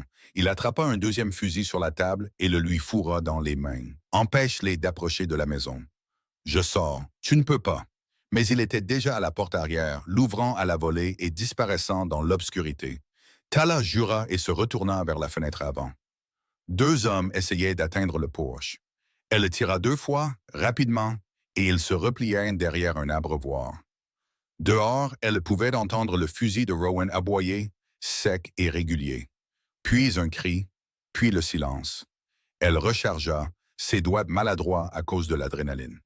Une balle fracassa le cadre de la fenêtre à côté de sa tête et elle se jeta à plat ventre, le cœur dans la gorge. Quand elle se releva, elle vit Rowan revenir en courant de la grange, des flammes léchant la structure derrière lui. Il entra en trombe par la porte arrière et la claqua, respirant fort. Du sang coulait le long de son bras. « Tu es touché, » dit Tala. « Ce n'est rien. » Il attrapa un seau d'eau et le jeta sur un petit feu qui avait commencé près de la porte. Ils ont eu la grange. Les chevaux sont sortis, mais le bâtiment est parti. Combien en reste-t-il? Trop. Comme pour prouver ses dires, les tirs reprirent, concentrés maintenant, focalisés sur l'avant de la maison. La porte trembla sous l'impact. Une des planches que Rowan avait clouées dessus se fendit. « Il passe, » dit Tala. Rowan se déplaça vers la porte d'entrée et s'arc-bouta contre elle. « Alors on les arrête ici. » La porte explosa vers l'intérieur avec un fracas de bois brisé. Rowan tira à bout portant et un homme tomba en arrière dans les bras de celui qui était derrière lui. Tala tira à travers la brèche et un autre homme tomba, mais il continuait d'arriver. 3, 4, 5 hommes se déversèrent par la porte et soudain, le combat était trop rapproché pour les fusils. Rowan balança son arme comme une massue, la fracassant sur la mâchoire de quelqu'un. Tala attrapa son couteau et taillada un homme qui l'attrapait. Il hurla et recula en trébuchant. Des mains l'attrapèrent par derrière. Elle se tordit et enfonça son coude dans le ventre de quelqu'un, le sentit se plier en 2, puis pivota et leva le couteau. La lame s'enfonça dans la chair et les mains la lâchèrent. Rowan se battait avec 2 hommes à la fois, encaissant des coups aux côtes, au visage, mais rendant l'appareil plus durement. Il cassa le nez d'un homme avec son front et projeta l'autre contre le mur assez fort pour fissurer le bois. Tala attrapa un fusil tombé et le balança comme une batte, attrapant quelqu'un à la tempe. Il tomba lourdement. Puis, aussi soudainement qu'elle avait commencé, la pièce était vide, à l'exception des corps. Les hommes qui pouvaient encore bouger battaient en retraite, traînant leurs blessés avec eux. Les tirs crépitaient encore à l'extérieur, mais ils étaient sporadiques maintenant, désespérés. Rowan s'appuya contre le mur, du sang coulant de sa bouche, de son bras, de son flanc. Tala n'était pas en meilleur état. Ses mains étaient poisseuses de sang, ses vêtements déchirés, son visage meurtri. « Tu es encore en vie ?» demanda Rowan, sa voix rauque. « À peine. C'est suffisant. » Ils se replièrent vers les fenêtres. Les torches battaient en retraite maintenant, moins nombreuses qu'avant, se déplaçant en désordre. Des corps gisaient éparpillés dans la cour, certains immobiles, d'autres essayant de ramper. Duval était toujours à cheval, le visage tordu de rage. Il tira une dernière fois sur la maison, la balle passant à côté, puis fit demi-tour à son cheval et le talonna durement. Les hommes restants suivirent, laissant leurs morts et leurs blessés derrière eux. Tala les regarda partir jusqu'à ce que les torches ne soient plus que des points lointains, avalés par l'obscurité. Puis ses jambes la lâchèrent et elle s'assit lourdement sur le sol. Rowan glissa le long du mur à côté d'elle. Ils restèrent assis là, dans les décombres de ce qui avait été leur maison, respirant fort, saignant, vivant. « On l'a fait, dit Tala. « On a survécu, corrigea Rowan. Ce n'est pas la même chose. » C'est presque pareil. Il la regarda vraiment, et quelque chose changea dans son expression. « Tu m'as sauvé la vie 2 fois. Tu as sauvé la mienne en premier. Ce n'est pas comme ça que ça marche. Alors, comment ça marche? » Rowan secoua lentement la tête. « Je ne sais plus. » Ils restèrent là jusqu'à ce que l'adrénaline s'estompe et que la douleur s'installe. Puis, se déplaçant comme de vieilles personnes, ils se levèrent et commencèrent à gérer les conséquences. Il y avait des corps dans la cour, 7 d'entre eux. Rowan vérifia chacun d'eux, confirmant ce qu'il savait déjà. Ils étaient morts. Il ne les reconnaissait pas tous. Certains étaient de la ville, mais d'autres venaient de plus loin. Des hommes que Duval avait recrutés avec des promesses de justice ou d'argent, ou quel que soit le mensonge qu'il avait raconté. « Qu'est-ce qu'on fait d'eux? » demanda Tala. « On les enterre. Pourquoi? Ils sont venus pour nous tuer. Parce que les laisser là amènera plus de problèmes. Et parce que c'est la bonne chose à faire. » Tala voulait discuter, mais elle n'en avait pas l'énergie. Elle l'aida à traîner les corps jusqu'à un endroit derrière la grange brûlée et à creuser. Cela prit des heures. Au moment où ils finirent, le soleil commençait à se lever, peignant le ciel de nuances de rouge et d'or qui semblaient obscènes après la nuit qu'ils avaient passée. Ils enterrèrent les hommes sans cérémonie, sans mots. Quand ce fut fait, Rowan planta un morceau de bois dans le sol pour marquer l'endroit et s'éloigna. De retour à la maison, ils nettoyèrent du mieux qu'ils purent. La porte d'entrée était en ruine, les fenêtres brisées, des impacts de balles criblaient les murs, mais la structure était intacte. Elle pouvait être réparée. Tala trouva Rowan assis à la table, regardant dans le vide. Elle fit chauffer de l'eau et nettoya la blessure sur son bras. Une éraflure profonde qui laisserait une cicatrice, mais ne le tuerait pas. Elle l'enveloppa de bandes déchirées d'une vieille chemise et la noua fermement. « Merci, dit Rowan. « Ne le fais pas. »« Ne fais pas quoi? Ne me remercie pas. On est quitte. » Rowan faillit sourire. « On ne l'est pas. Mais je te laisserai le croire. » Tala s'assit en face de lui. Tout son corps lui faisait mal et l'épuisement l'attirait vers le bas comme un poids. « Qu'est-ce qui se passe maintenant? » « Je ne sais pas. Ils enverront probablement la loi après nous. Prétendront que nous avons assassiné ces hommes. On s'est défendu. Ça n'aura pas d'importance. » Pas pour eux, la mâchoire de Tala se serra. Alors on fuit. Peut-être. Où? Au nord, comme je l'ai dit avant. Trouver ce qui reste de ton peuple. Et toi? Rowan la regarda. Et moi? Tu viens avec moi? Il resta silencieux un long moment, puis il dit, « Si tu veux de moi. » Quelque chose se serra dans la poitrine de Tala. Elle ne savait pas comment l'appeler. Gratitude, soulagement, quelque chose d'autre entièrement. Tu quitterais cet endroit. C'est juste de la terre. Et la terre peut être remplacée. Tu as construit une vie ici. J'ai construit une tombe. Il y a une différence. Tala le regarda. Cet homme qui était un étranger il y a 2 semaines et qui semblait maintenant la seule chose solide dans un monde fait de salles. Et Emma et Sarah, elles ne sont pas ici. Elles ne le sont plus depuis 5 ans. Il est peut-être temps que j'arrête de faire semblant qu'elles le sont. Tala hocha lentement la tête. Elle comprenait ça. Le besoin de laisser partir les fantômes avant qu'ils ne vous entraînent sous l'eau. On partira demain, dit Rowan. Laissez les chevaux se reposer une nuit. Emballez ce qu'on peut transporter. Et s'ils reviennent avant? Alors on se battra à nouveau. Tala se leva et se dirigea vers la fenêtre. Le soleil était complètement levé maintenant, brillant et impitoyable. La terre semblait paisible, comme si la nuit précédente n'avait jamais eu lieu. Mais la grange brûlée et les tombes fraîches racontaient une autre histoire. « J'en ai marre de me battre, dit-elle doucement. Rowan vint se tenir à côté d'elle. « Moi aussi. Alors pourquoi continuer?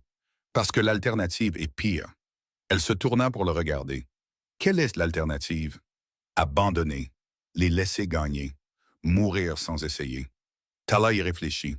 À l'estrade de la vente aux enchères, aux cordes, à la foule, à quel point elle avait été proche d'abandonner, à la façon dont Rowan lui avait donné une raison de ne pas le faire. Tu es un homme têtu, Rowan Creed. Il en faut un pour en reconnaître un. Cette fois, elle sourit, juste un peu, juste assez. Ils passèrent le reste de la journée à se préparer à partir. Rowan rassembla des provisions, de la nourriture, des munitions, des couvertures, des outils. Tala emballa ses quelques affaires et l'aida à barricader la maison du mieux qu'ils purent. C'était étrange de la laisser comme ça, brisée et vide, mais cela semblait aussi nécessaire. Alors que le soleil commençait à se coucher à nouveau, Rowan se tint à l'entrée et regarda l'endroit qu'il avait appelé sa maison pendant 5 ans. Tala l'observa depuis la cour, lui laissant de l'espace pour l'adieu dont il avait besoin. Quand il se détourna enfin, son visage était fermé, son expression illisible. Il passa devant elle jusqu'à l'endroit où les chevaux étaient attachés et commença à charger les paquets. « Ça va? » demanda Tala. « Non, mais ça ira. » Ils travaillèrent en silence, côte à côte, jusqu'à ce que tout soit prêt. Puis ils restèrent là regardant le ranch une dernière fois. « Tu le regrettes? » demanda Tala. « M'avoir acheté tout ça? » Rowan la regarda. « Non. Même après tout, surtout après tout. » Tala ne sut quoi répondre à cela, alors elle hocha simplement la tête. Ils étaient sur le point de monter quand ils l'entendirent. Des bruits de sabots venant rapidement de la direction de la ville. Rowan attrapa son fusil et Tala fit de même, tous deux se mettant en position défensive. Mais ce n'était pas une attaque. C'était un seul cavalier se déplaçant rapidement, agitant quelque chose de blanc. En se rapprochant, Tala le reconnut. Le commerçant. Il s'arrêta brusquement devant eux, son cheval couvert de sueur et respirant fort. « Ne tirez pas, je ne suis pas ici pour me battre. » Rowan garda le fusil levé. « Alors pourquoi es-tu ici? » Le commerçant brandit un morceau de papier. « Mandat du shérif pour vous deux. Meurtre, agression, incendie criminel. Ils envoient une poste demain matin. » Combien? 30 hommes, peut-être plus. Tous les hommes valides de 3 comtés. Le ventre de Tala se noua. 30 hommes. Ils avaient à peine survécu à 20. « Pourquoi tu nous dis ça? » demanda Rowan. Le commerçant parut mal à l'aise. « Parce que ce qui s'est passé la nuit dernière n'était pas juste. Duval a eu ce qu'il méritait, et j'en ai marre de voir de bonnes personnes se faire écraser par des mauvaises. »« On n'est pas de bonnes personnes, » dit Rowan platement. « Peut-être pas, mais vous valez mieux qu'eux. » Il fit demi-tour à son cheval pour partir, puis s'arrêta et regarda en arrière. « Vous avez peut-être 12 heures avant qu'il n'arrive. Si j'étais vous, je serais déjà loin. » Il partit au galop, laissant Rowan et Tala debout dans la lumière déclinante. « 12 heures, dit Tala. Alors, on part maintenant. » Ils montèrent, Rowan sur son bay, Tala sur la jument Rowan. Les chevaux de bas suivaient, chargés de tout ce qu'ils pouvaient transporter. Rowan jeta un dernier regard au ranch, puis tourna son cheval vers le nord et le mit au trot. Tala suivit, sans regarder en arrière. Il n'y avait plus rien derrière eux que des fantômes et des tombes. Ils chevauchèrent toute la nuit, mettant autant de distance que possible entre eux et Black Mesa. Le terrain était rude et impitoyable, tout en rochers et en broussailles. Le genre de terrain qui brisait les chevaux et les hommes de la même manière. Mais les chevaux tinrent une bon, et eux aussi. À l'aube, ils étaient à 15 miles, assez loin pour que la poursuite soit difficile, mais pas impossible. Rowan les mena dans un canyon aux parois hautes et à l'entrée étroite, une position défendable s'ils en avaient besoin. Ils établirent leur camp dans un endroit abrité près d'un mince ruisseau, les chevaux burent avidement pendant que Rowan allumait un petit feu et que Tala déballait la nourriture. Ils mangèrent en silence, trop épuisés pour converser. Quand ils eurent fini, Rowan se leva et scruta l'entrée du canyon. « On va se reposer ici jusqu'à la nuit. On repartira quand ce sera plus sûr. » Tala hocha la tête. Elle était si fatiguée qu'elle pouvait à peine garder les yeux ouverts. Elle s'allongea sur son sac de couchage et regarda la bande de ciel visible entre les parois du canyon. Rowan s'assit à proximité, son fusil sur ses genoux, montant la garde. « Tu devrais dormir, dit Tala. Quelqu'un doit rester réveillé. Je peux prendre un tour. Plus tard, repose-toi maintenant. » Elle voulait discuter, mais l'épuisement l'emporta avant qu'elle ne puisse formuler les mots. Elle se réveilla pour trouver le soleil haut dans le ciel, et Rowan exactement là où elle l'avait laissé, surveillant toujours l'entrée du canyon. Il semblait ne pas avoir bougé, ne pas avoir cligné des yeux. « Tu n'as pas dormi du tout, n'est-ce pas ?»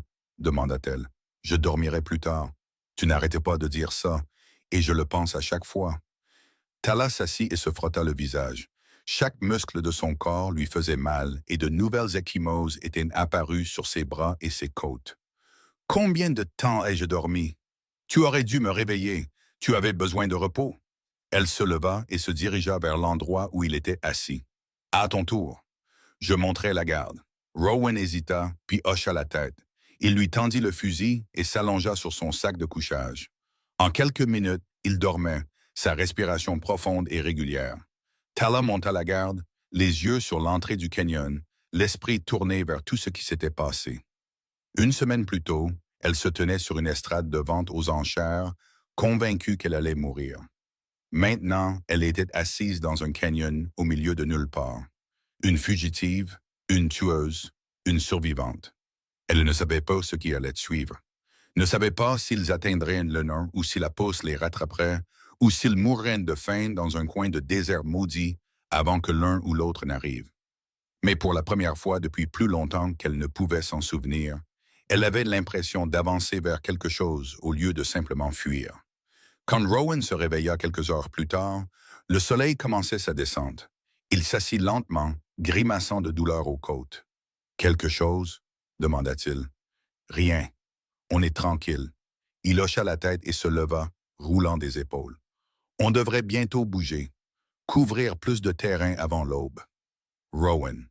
Il la regarda. « Merci pour tout. » Il resta silencieux un moment, puis il dit « Tu n'as pas à me remercier. On est dans le même bateau. Tu te souviens? » « Je me souviens. » Ils levèrent le camp alors que la lumière s'estompait, emballant rapidement et efficacement.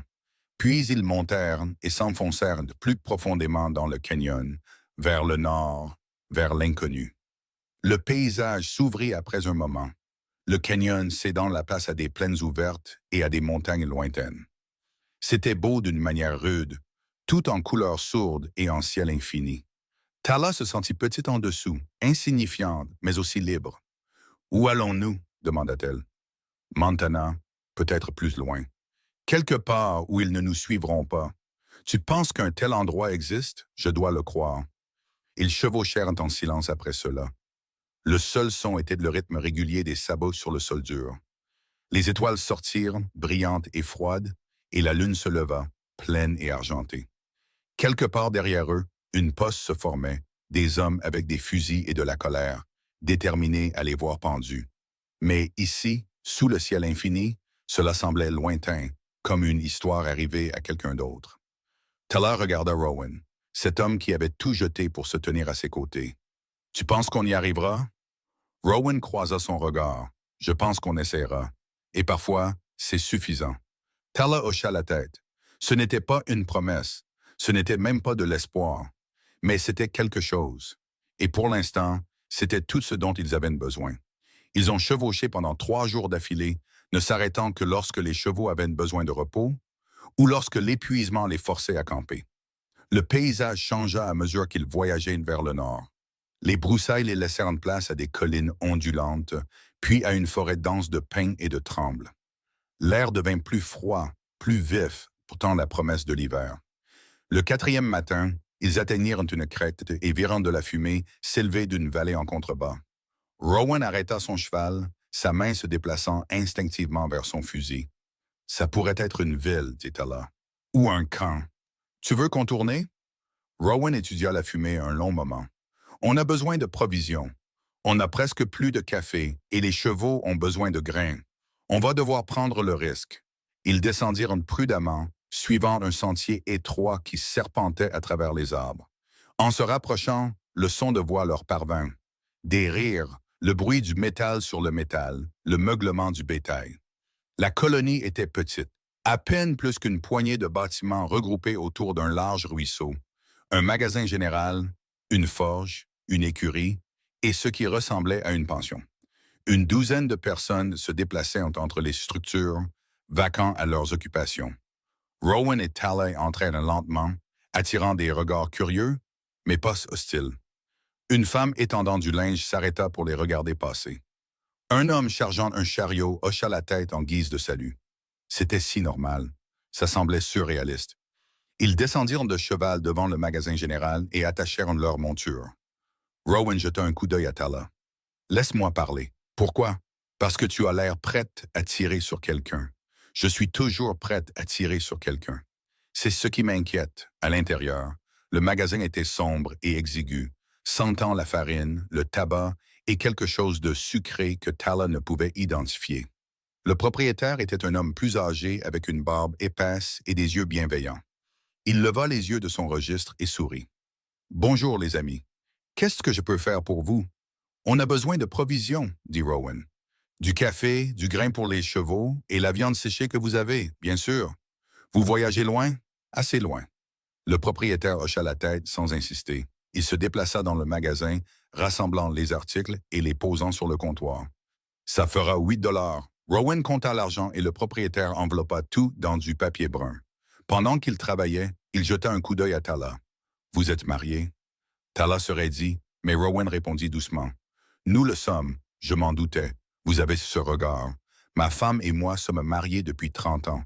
La meilleure décision que j'ai jamais prise. » Il tendit les paquets. « Vous avez besoin d'un endroit pour rester? La pension a des chambres. »« On se débrouillera, » dit Rowan. « Comme vous voulez, mais si vous changez d'avis, dites à Madame Garrett que je vous envoie. Elle vous traitera bien. » Ils quittèrent le magasin et chargèrent des provisions sur les chevaux de bas. Tala attendit qu'ils soient hors de portée de voix avant de parler. Marié, c'était plus facile que d'expliquer la vérité. Et quelle est la vérité? Rowan la regarda. Je ne sais pas. Qu'est-ce que c'est? Tala ne répondit pas. Elle ne le savait pas non plus. Ils étaient sur le point de partir quand une femme s'approcha d'eux. Elle était jeune, peut-être 30 ans, avec des cheveux blonds attachés en arrière et une expression pragmatique. « Excusez-moi, dit-elle, je n'ai pas pu m'empêcher de remarquer vos chevaux. » Ce bay, il favorise sa jambe avant gauche. Rowan fronça les sourcils et alla vérifier. Effectivement, le cheval boitait légèrement, quelque chose qu'il avait manqué dans leur hâte de continuer à avancer. « Une contusion probablement, » dit la femme. « Je suis maréchal Ferrand. Je peux jeter un œil si vous voulez. »« Combien? »« 2 $, et je le fais tout de suite. » Rowan hésita puis hocha la tête. La femme mena le bay à la forge et se mit au travail, ses mouvements rapides et efficaces. Elle retira le fer, examina le sabot et hocha la tête. Exactement ce que je pensais. Une contusion de la sole. Il ira bien dans quelques jours, mais vous devez le laisser se reposer. Continuez à le monter comme ça, et il deviendra boiteux. La mâchoire de Rowan se serra. Il ne pouvait pas se permettre de s'arrêter, mais il ne pouvait pas non plus se permettre de perdre un cheval. « Il y a une prairie à environ 1 mile au nord d'ici, » dit la femme en remettant le fer en place. « De la bonne herbe, de l'eau fraîche. Vous pourriez y camper quelques jours. Personne ne vous dérangera. Vous en êtes sûr? » La femme le regarda directement. « Monsieur, je ne sais pas de quoi vous fuyez, et je m'en fiche, mais je reconnais le désespoir quand je le vois, et je sais que ce cheval a besoin de repos. Tout comme vous. » Elle finit avec le fer et se leva, s'essuyant les mains sur son tablier. « 2 $. Rowan la paya. La femme empocha l'argent et s'éloigna sans un mot de plus. Tala regarda Rowan. Qu'est-ce que tu en penses? Je pense qu'on n'a pas le choix. Ils trouvèrent la prairie exactement où la femme l'avait dit. Elle était abritée par des arbres sur 3 côtés, avec une vue dégagée sur l'approche. L'herbe était épaisse et verte, et le ruisseau coulait, froid et rapide. Ils établirent leur camp et laissèrent des chevaux paître en liberté. Rowan inspecta à nouveau le sabot du bail, puis hocha la tête avec satisfaction. Elle avait raison. Il a besoin de repos. Toi aussi. Toi aussi. Ils s'assirent près du feu ce soir-là, le premier vrai feu qu'ils avaient eu depuis des jours. Rowan cuisina des haricots et du bacon pendant que Tala nettoyait des fusils. Le travail était familier maintenant, réconfortant dans sa routine. Tu penses parfois à ce qui vient après? Demanda Tala. Après quoi? Après la fuite. Après s'être caché. Après tout ça. Rowan remua les haricots. Pas vraiment. Pourquoi pas? Parce que penser à l'avenir signifie croire qu'il y en a un, et je ne suis pas sûr de le faire. Tala le regarda à travers le feu. Tu m'as sauvé la vie pour que je puisse vivre sans avenir. Je t'ai sauvé la vie pour que tu puisses avoir le choix. Ce que tu en fais dépend de toi. Ce n'est pas une réponse. C'est la seule que j'ai. Tala secoua la tête. Tu es impossible. Toi aussi. Ils mangèrent en silence, le feu crépitant entre eux. Quand ils eurent fini, Rowan se leva et se dirigea vers le bord du camp, regardant dans l'obscurité. Tala le rejoignit. À quoi penses-tu? À Emma, à Sarah, à comment elle détesterait probablement ce que je suis devenu. Pourquoi te détesterait-elle? Parce que j'ai abandonné après leur mort. J'ai juste arrêté. J'ai arrêté de vivre. J'ai arrêté de me soucier. J'ai laissé passer 5 ans comme s'il n'était rien. Et maintenant, Rowan la regarda. Maintenant, je fuis une accusation de meurtre avec une femme que je connais à peine. Et d'une manière ou d'une autre, cela me semble plus vivant que tout ce que j'ai fait depuis des années. Tala sentit quelque chose bouger en elle, quelque chose qu'elle ne pouvait nommer. Tu penses que c'est ce qu'elle voudrait, que tu te sentes vivant? Je pense qu'elle voudrait que je continue, que je ne laisse pas leur mort être la fin de mon histoire. Alors ne le fais pas. J'essaie. Ils restèrent là un long moment. 2 personnes au bord de quelque chose qu'elles ne comprenaient pas. Puis Tala tendit la main et prit la sienne. Pas de manière romantique, pas de manière intime, juste connectée. Les doigts de Rowan se resserrèrent autour des siens. Merci. Pourquoi? Pour ne pas m'avoir laissé mourir seul dans cette maison. Tu as fait la même chose pour moi. C'est différent. Comment? Parce que tu as encore une vie à vivre. Moi, je ne faisais que suivre le mouvement. Tala serra sa main. Alors arrête de suivre le mouvement. Commence à vivre. J'essaie, dit à nouveau Rowan, plus doucement cette fois. Ils restèrent dans la prairie pendant 3 jours. Le cheval guérit. Eux aussi, d'une manière qui n'avait rien à voir avec les blessures. Ils parlèrent plus qu'ils ne l'avaient fait auparavant, partageant des histoires sur leur passé, leur famille, les vies qu'ils avaient perdues. Tala lui parla du rire de sa mère, de la force de son père, des chamailleries constantes de ses frères. Elle lui raconta la nuit où les soldats étaient venus, comment elle s'était cachée dans les rochers pendant que son village brûlait, comment elle avait marché pendant des jours avant qu'il ne la trouve. Rowan lui parla de la gentillesse d'Emma, de la curiosité de Sarah, de la façon dont elles avaient fait du ranch un foyer. Il lui raconta son retour pour les trouver enterrés, les 5 années qu'il avait passées à se punir de ne pas avoir été là. Ils firent leur deuil ensemble. 2 personnes qui avaient porté leur perte seules pendant trop longtemps. Et dans le deuil, ils trouvèrent quelque chose comme la paix. Le matin du 4e jour, Rowan vérifia le sabot du bey et le déclara apte à voyager.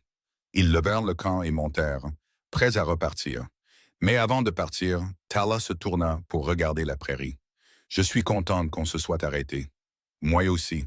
Tu penses qu'on trouvera un autre endroit comme celui-ci? » Rowan la regarda. « Je pense qu'on trouvera ce qu'on est censé trouver. Ce n'est pas une réponse. C'est la vérité. » Ils repartirent vers le nord, mais plus lentement maintenant, moins frénétiquement. L'urgence s'était estompée, remplacée par quelque chose de plus stable. Ils continuaient à surveiller, à rester alertes, mais la panique avait disparu. 1 semaine plus tard, ils atteignirent une ville plus grande, assez grande pour avoir un bureau du shérif, une banque, une station de télégraphe. Rowan voulait l'éviter, mais ils étaient dangereusement à court d'argent et avaient besoin de travail. Ils entrèrent au crépuscule, quand les rues étaient calmes. Rowan trouva une pension au bord de la ville et paya pour une chambre. La propriétaire, une femme sévère aux cheveux gris et aux yeux perçants, les examina avec scepticisme. « Une chambre ou deux? »« Une, dit Rowan. Vous êtes mariés? »« Nous le sommes. » La propriétaire tendit une clé. « Chambres à l'étage, pas de bruit après 22 heures, petit déjeuner à 6 heures. » La chambre était petite mais propre, avec un seul lit et une cuvette. Tala regarda le lit, puis Rowan. « Je prendrai le sol, dit-il. Ne sois pas ridicule, le lit est assez grand. Tala, on a traversé pire que de partager un lit. Ne rende pas les choses bizarres. » Rowan hésita, puis hocha la tête. Ils savaient tous les deux qu'elle avait raison. Cette nuit-là, ils étaient allongés côte à côte dans l'obscurité, sans se toucher, mais conscients de la présence de l'autre. Tala fixait le plafond, écoutant Rowan respirer. « Tu es réveillé? » demanda-t-elle. « Ouais. Qu'est-ce qui se passe s'ils nous attrapent? Ils ne le feront pas. Mais s'ils le font... » Rowan resta silencieux un moment. « Alors on y fera face ensemble. Ce n'est pas vraiment un plan. C'est le seul que j'ai. » Tala se tourna sur le côté, lui faisant face. « J'ai peur. Moi aussi. Mais tu ne le montres pas. Toi non plus. » Elle faillit sourire. « On est tous les deux des menteurs alors, peut-être. » Ils restèrent en silence après cela, l'obscurité les enveloppant comme une couverture. Finalement, l'épuisement les emporta. Le lendemain matin, Rowan partit chercher du travail pendant que Tala restait à la pension. Il revint à midi, l'air sombre. « Rien? » demanda Tala. « Pas rien, mais rien de bon. Qu'est-ce que tu veux dire? » Rowan s'assit lourdement. « Il y a un ranch à environ 10 miles d'ici.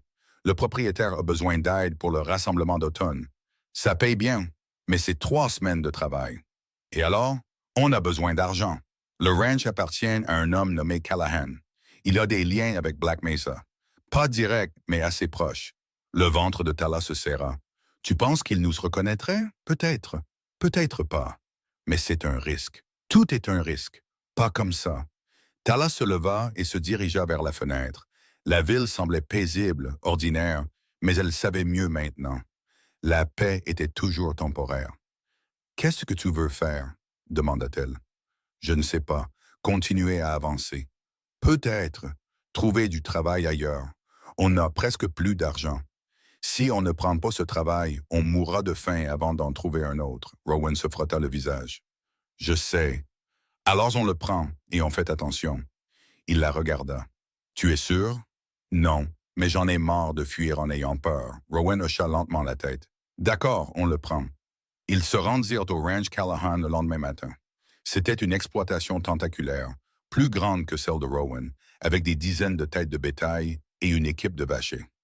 Callahan lui-même était un homme imposant, aux épaules larges et au teint hâlé, avec une voix de stentor et une poignée de main ferme. « Vous êtes Creed? » demanda-t-il. « C'est moi. Voici ma femme, Tala. » Callahan la regarda, son expression illisible. « Vous savez travailler le bétail? »« Oui, dit Tala. Bien. On manque de personnel et le travail est dur. Vous gagnerez chaque centime. » Il ne mentait pas. Le travail était brutal. De longues journées en selle, à rassembler le bétail, à réparer les clôtures, à marquer les veaux. Les mains de Tala étaient couvertes d'ampoules et saignaient. Son dos lui faisait mal. Ses jambes étaient prises de crampes. Mais elle ne se plaignit pas. Rowan non plus. Ils gardèrent la tête baissée et travaillèrent. Les autres vachers étaient curieux, mais pas hostiles. Quelques-uns posèrent des questions sur leur provenance, leur destination, mais Rowan les éluda habilement. 2 semaines plus tard, tout changea. Ils étaient en plein marquage quand un cavalier arriva au galop au ranch. Son cheval était couvert de sueur et avait les yeux fous.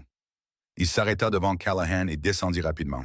« La poste du shérif est passée en ville, » dit le cavalier, respirant fort.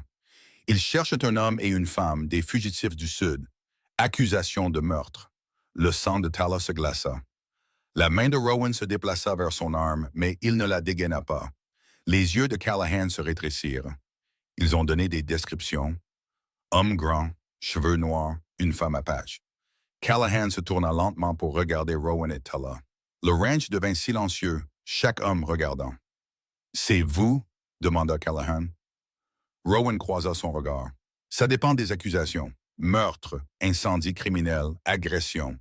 Il est dit que vous avez tué 7 hommes à Black Mesa. On s'est défendu. Ils sont venus chez nous. Ils ont essayé de nous tuer. Ce n'est pas ce que dit le mandat. Les mandats ne disent pas toujours la vérité. Callahan les étudia un long moment. Puis il se tourna vers le cavalier. Où est-ce la poste maintenant? En route vers le nord, avec environ 1 jour de retard. Callahan hocha la tête. D'accord, retourne en ville. Dis-leur que tu n'as rien vu. Le cavalier cligna des yeux. Monsieur? Tu m'as entendu. Rien. Le cavalier hésita, puis hocha la tête et partit. Callahan se retourna vers Rowan et Tala. Je ne sais pas ce qui s'est passé à Black Mesa et je m'en fiche, mais je reconnais le travail quand je le vois. Vous avez tous les deux bien travaillé ici. Ça compte pour quelque chose. Vous nous laissez partir? Demanda Tala. Je vous donne le choix. Vous pouvez rester et finir le travail et je vous paierai ce que je vous dois. Ou vous pouvez partir maintenant et tenter votre chance. Mais si vous restez, vous travaillez. Pas de cachette, pas de traitement, de faveur, juste du travail. Rowan regarda Tala. Elle le regarda en retour. La question tacite flottait entre eux. On restera, dit Rowan. Callahan hocha la tête. Bien. Maintenant, retournez au travail. Ils finirent le marquage en silence, la tension assez épaisse pour être coupée au couteau. Ce soir-là, autour du feu de camp, l'un des autres vachers, un jeune nommé Mercer, se pencha et parla doucement. « Vous avez vraiment tué cet homme? »« Oui, dit Rowan. Pourquoi? »« Parce qu'ils sont venus pour nous tuer en premier. » Mercer hocha lentement la tête. « C'est juste. » Un autre vacher, plus âgé et grisonnant, cracha dans le feu. Le monde est plein d'hommes qui pensent avoir le droit de prendre ce qu'ils veulent. Parfois, ils ont besoin qu'on leur rappelle qu'ils ne l'ont pas. Personne ne discuta. La conversation passa à autre chose. La pause passa 2 jours plus tard. Callahan les rencontra à la porte. Rowan et Tala étaient cachés dans la grange. Ils regardèrent à travers les fentes du bois pendant que Callahan parlait au shérif, un homme mince aux yeux froids et à l'insigne qui brillait au soleil. « On cherche 2 fugitifs, dit le shérif. Un homme et une femme. Vous avez vu quelqu'un correspondant à leur description? Beaucoup de gens passent par ici, dit Callahan. Je ne peux pas tous les suivre. C'est sérieux. Accusation de meurtre. C'est ce que vous avez dit, mais je n'ai vu personne comme ça. Les yeux du shérif se rétrécirent. Vous en êtes sûr? J'en suis sûr. Les 2 hommes se fixèrent d'un long moment, puis le shérif hocha la tête. D'accord, mais si vous les voyez, vous me le faites savoir. Je le ferai. La poste s'éloigna. Callahan attendit qu'ils soient hors de vue, puis se tourna et se dirigea vers la grange. « Ils sont partis, dit-il. Mais ils reviendront. Ce ne sont pas du genre à abandonner. »« Pourquoi nous aidez-vous? » demanda Tala. Callahan la regarda. « Parce que je n'aime pas les brutes, et je n'aime pas les hommes qui se cachent derrière des insignes pour faire le sale boulot. » Il marqua une pause. « Finissez le travail, prenez votre paix, puis partez le plus loin possible d'ici. » Ils travaillèrent la dernière semaine dans un brouillard d'épuisement et de tension. Chaque fois qu'un cavalier approchait, ils se tendaient. Chaque nuit, ils dormaient avec leurs armes à portée de main. Mais la poste ne revint pas. Le dernier jour, Callahan les paya en espèces, 60 $, plus qu'il ne l'avait espéré. Il le tendit à Rowan avec une poignée de main ferme. « Vous avez fait du bon travail, toutes les 2. »« Merci, dit Rowan. Ne me remercie pas. Survivez, c'est tout. » Callahan jeta un coup d'œil à Tala et traitez-la bien. Elle vaut 10 fois la plupart des hommes que je connais. Rowan hocha la tête. Je sais. Ils quittèrent le ranch à l'aube, se dirigeant à nouveau vers le nord. L'argent leur durerait un certain temps s'ils faisaient attention. Assez longtemps pour atteindre le Montana, peut-être plus loin.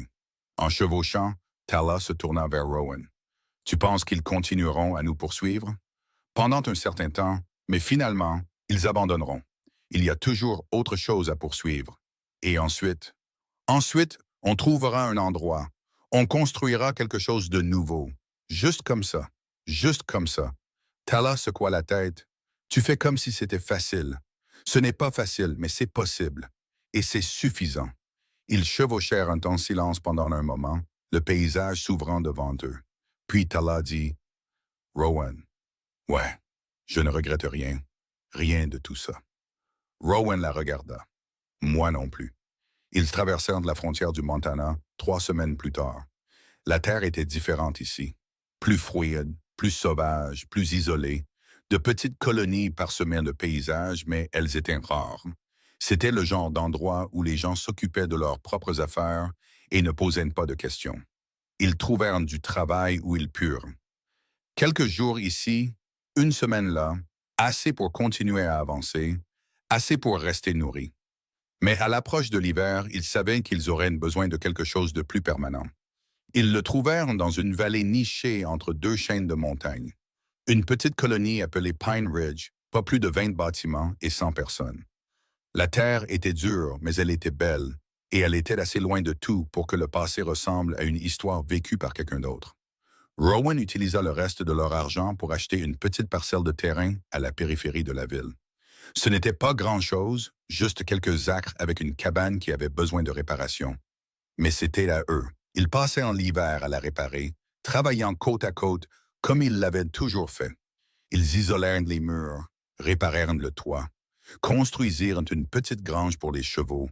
C'était un travail difficile, mais c'était le leur.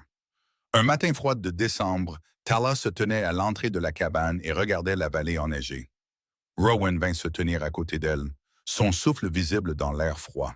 « À quoi penses-tu? » demanda-t-il. « À quel point c'est différent de là où on a commencé? » « Mieux? » »« Différent. Pas mieux ou pire, juste différent. » Rowan hocha la tête. « Je peux vivre avec différent. Moi aussi. » Ils restèrent là un moment, regardant la neige tomber, puis Tala dit, « Tu penses parfois à ce que Callahan a dit, sur le fait de bien me traiter? » « Tout le temps. Et j'essaie, chaque jour. » Tala le regarda. « Tu sais ce que je pense? »« Quoi? » ?»« Je pense que tu t'en sors très bien. » Rowan faillit sourire. « C'est parce que tu es facile à satisfaire. »« Je ne suis absolument pas facile à satisfaire. Alors je dois faire quelque chose de bien. » Cette voix, Tala sourit. C'était étrange sur son visage, comme un muscle qu'elle avait oublié comment utiliser.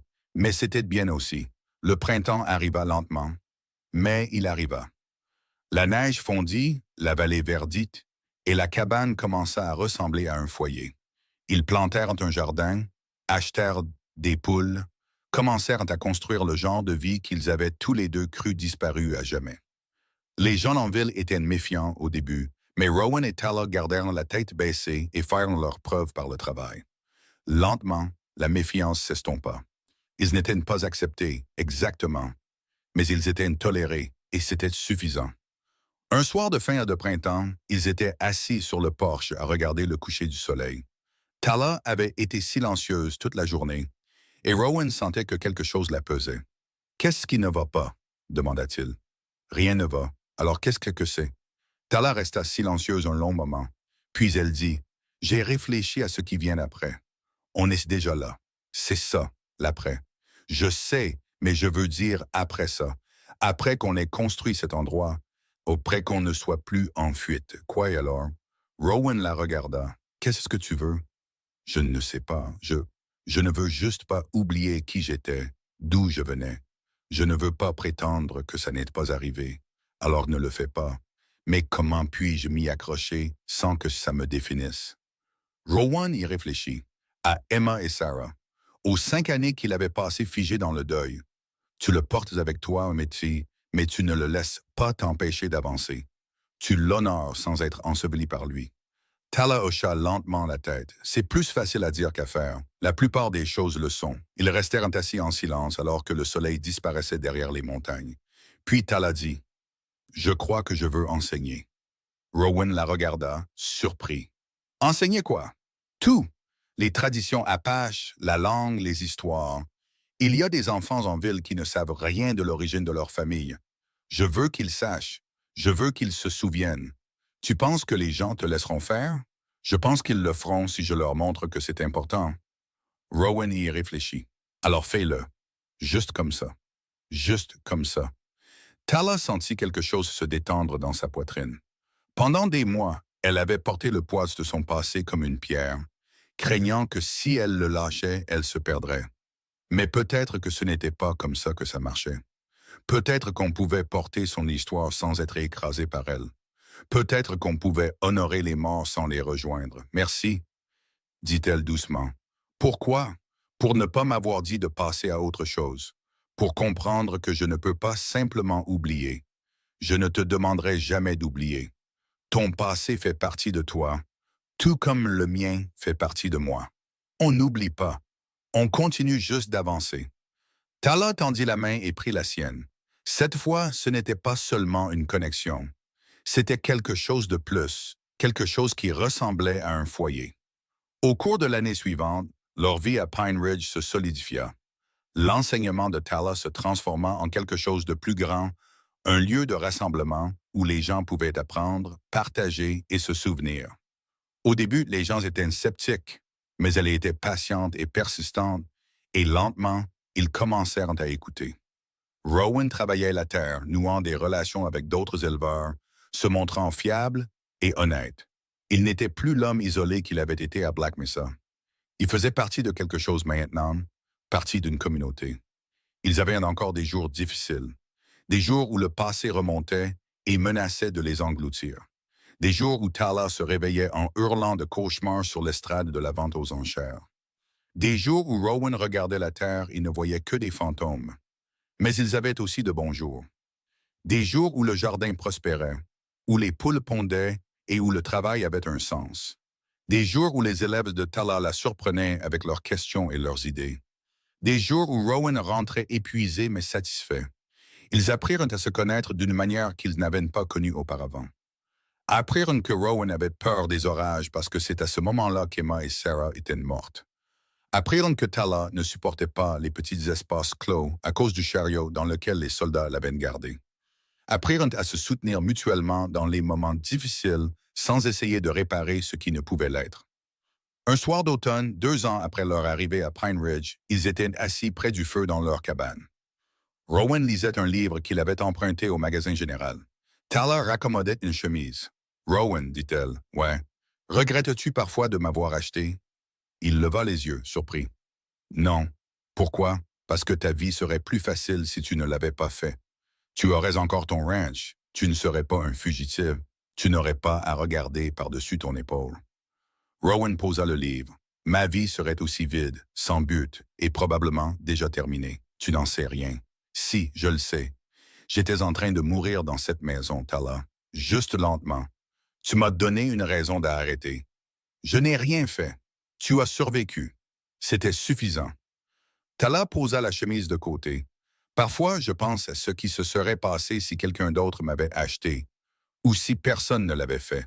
N'y pense pas. » « Pourquoi pas? Parce que ça n'est pas arrivé. » « Ça, non, mais... Ceci, et c'est qu'est-ce qu'on a? » Tala hocha la tête. Il avait raison. Le passé était figé. Seul l'avenir pouvait changer. « Rowan, ouais, je t'aime. » Les mots restèrent en suspens dans l'air entre eux. Rowan la fixa, son expression illisible. Puis, lentement, il se leva et traversa la pièce jusqu'à l'endroit où elle était assise. Il s'agenouilla devant elle et prit ses mains. « Je t'aime aussi, dit-il, depuis un moment. » Je ne savais juste pas comment le dire.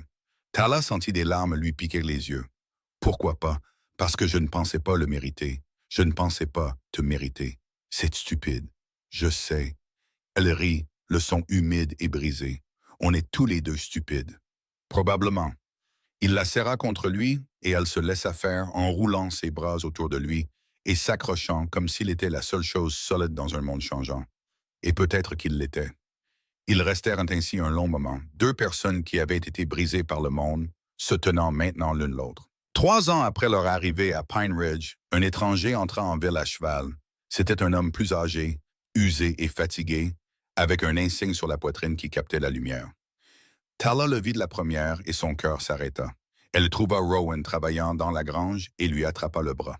« Il y a un homme de loi en ville. » La mâchoire de Rowan se serra. « Tu es sûr? J'ai vu l'insigne. » Ils restèrent là, figés, toute la vieille peur revenant en force.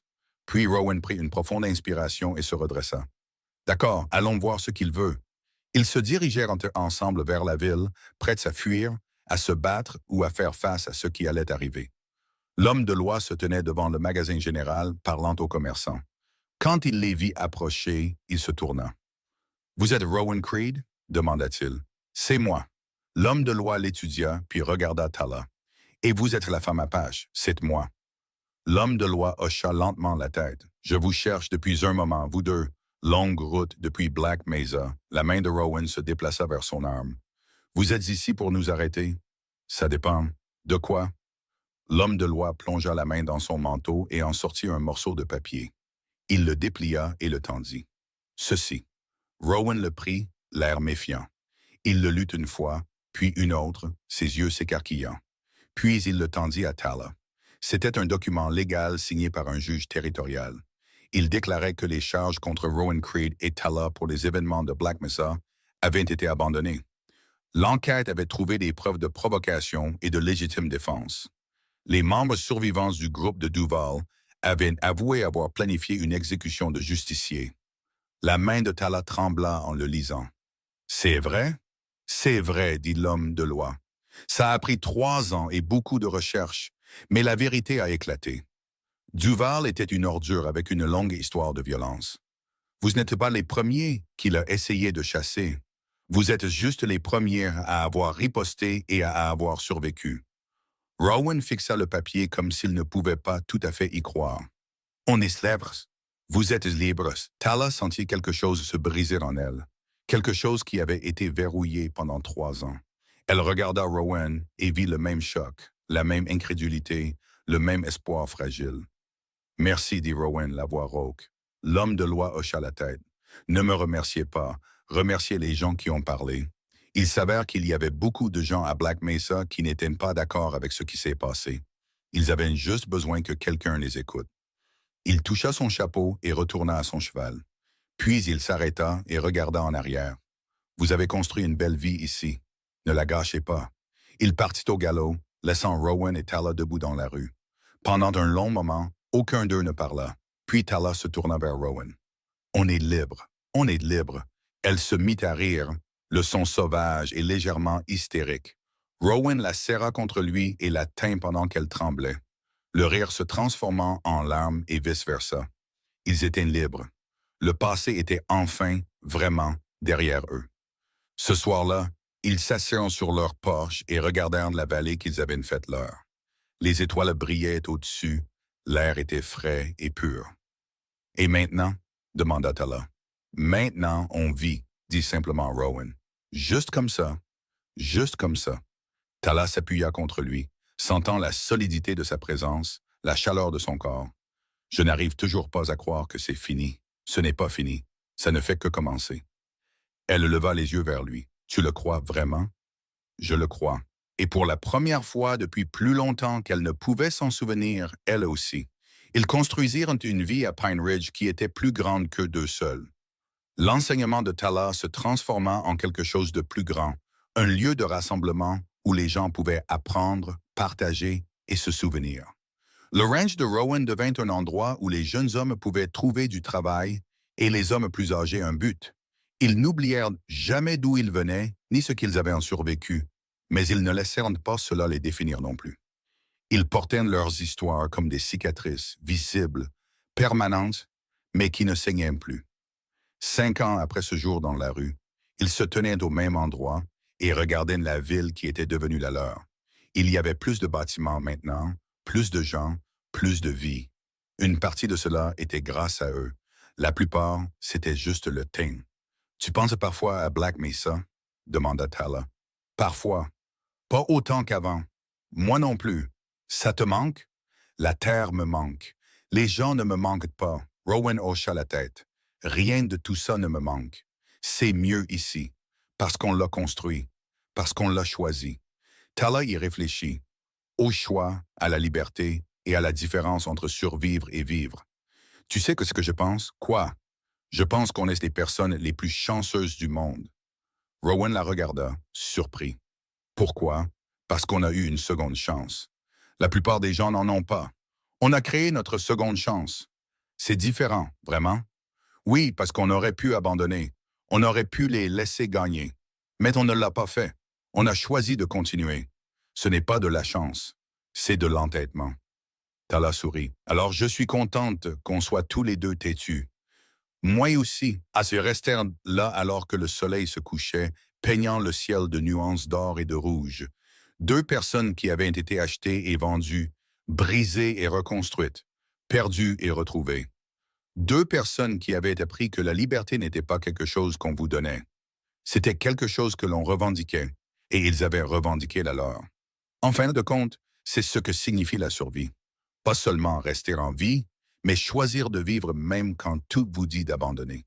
C'est se relever quand le monde vous pousse à terre. C'est trouver quelqu'un qui se tiendra à vos côtés et refuser de lâcher prise. C'est de construire quelque chose de nouveau à partir des ruines de ce qui a été perdu. Rowan et Tala ne savaient pas s'ils vivraient heureux pour toujours. Ils ne croyaient pas aux contes de fées, mais ils croyaient l'un dans l'autre. Ils croyaient au travail qu'ils avaient accompli et à la vie qu'ils avaient construite. Ils croyaient que même lorsque le monde essayait de vous briser, vous pouviez riposter. Et parfois, c'était suffisant. Parfois, c'était tout.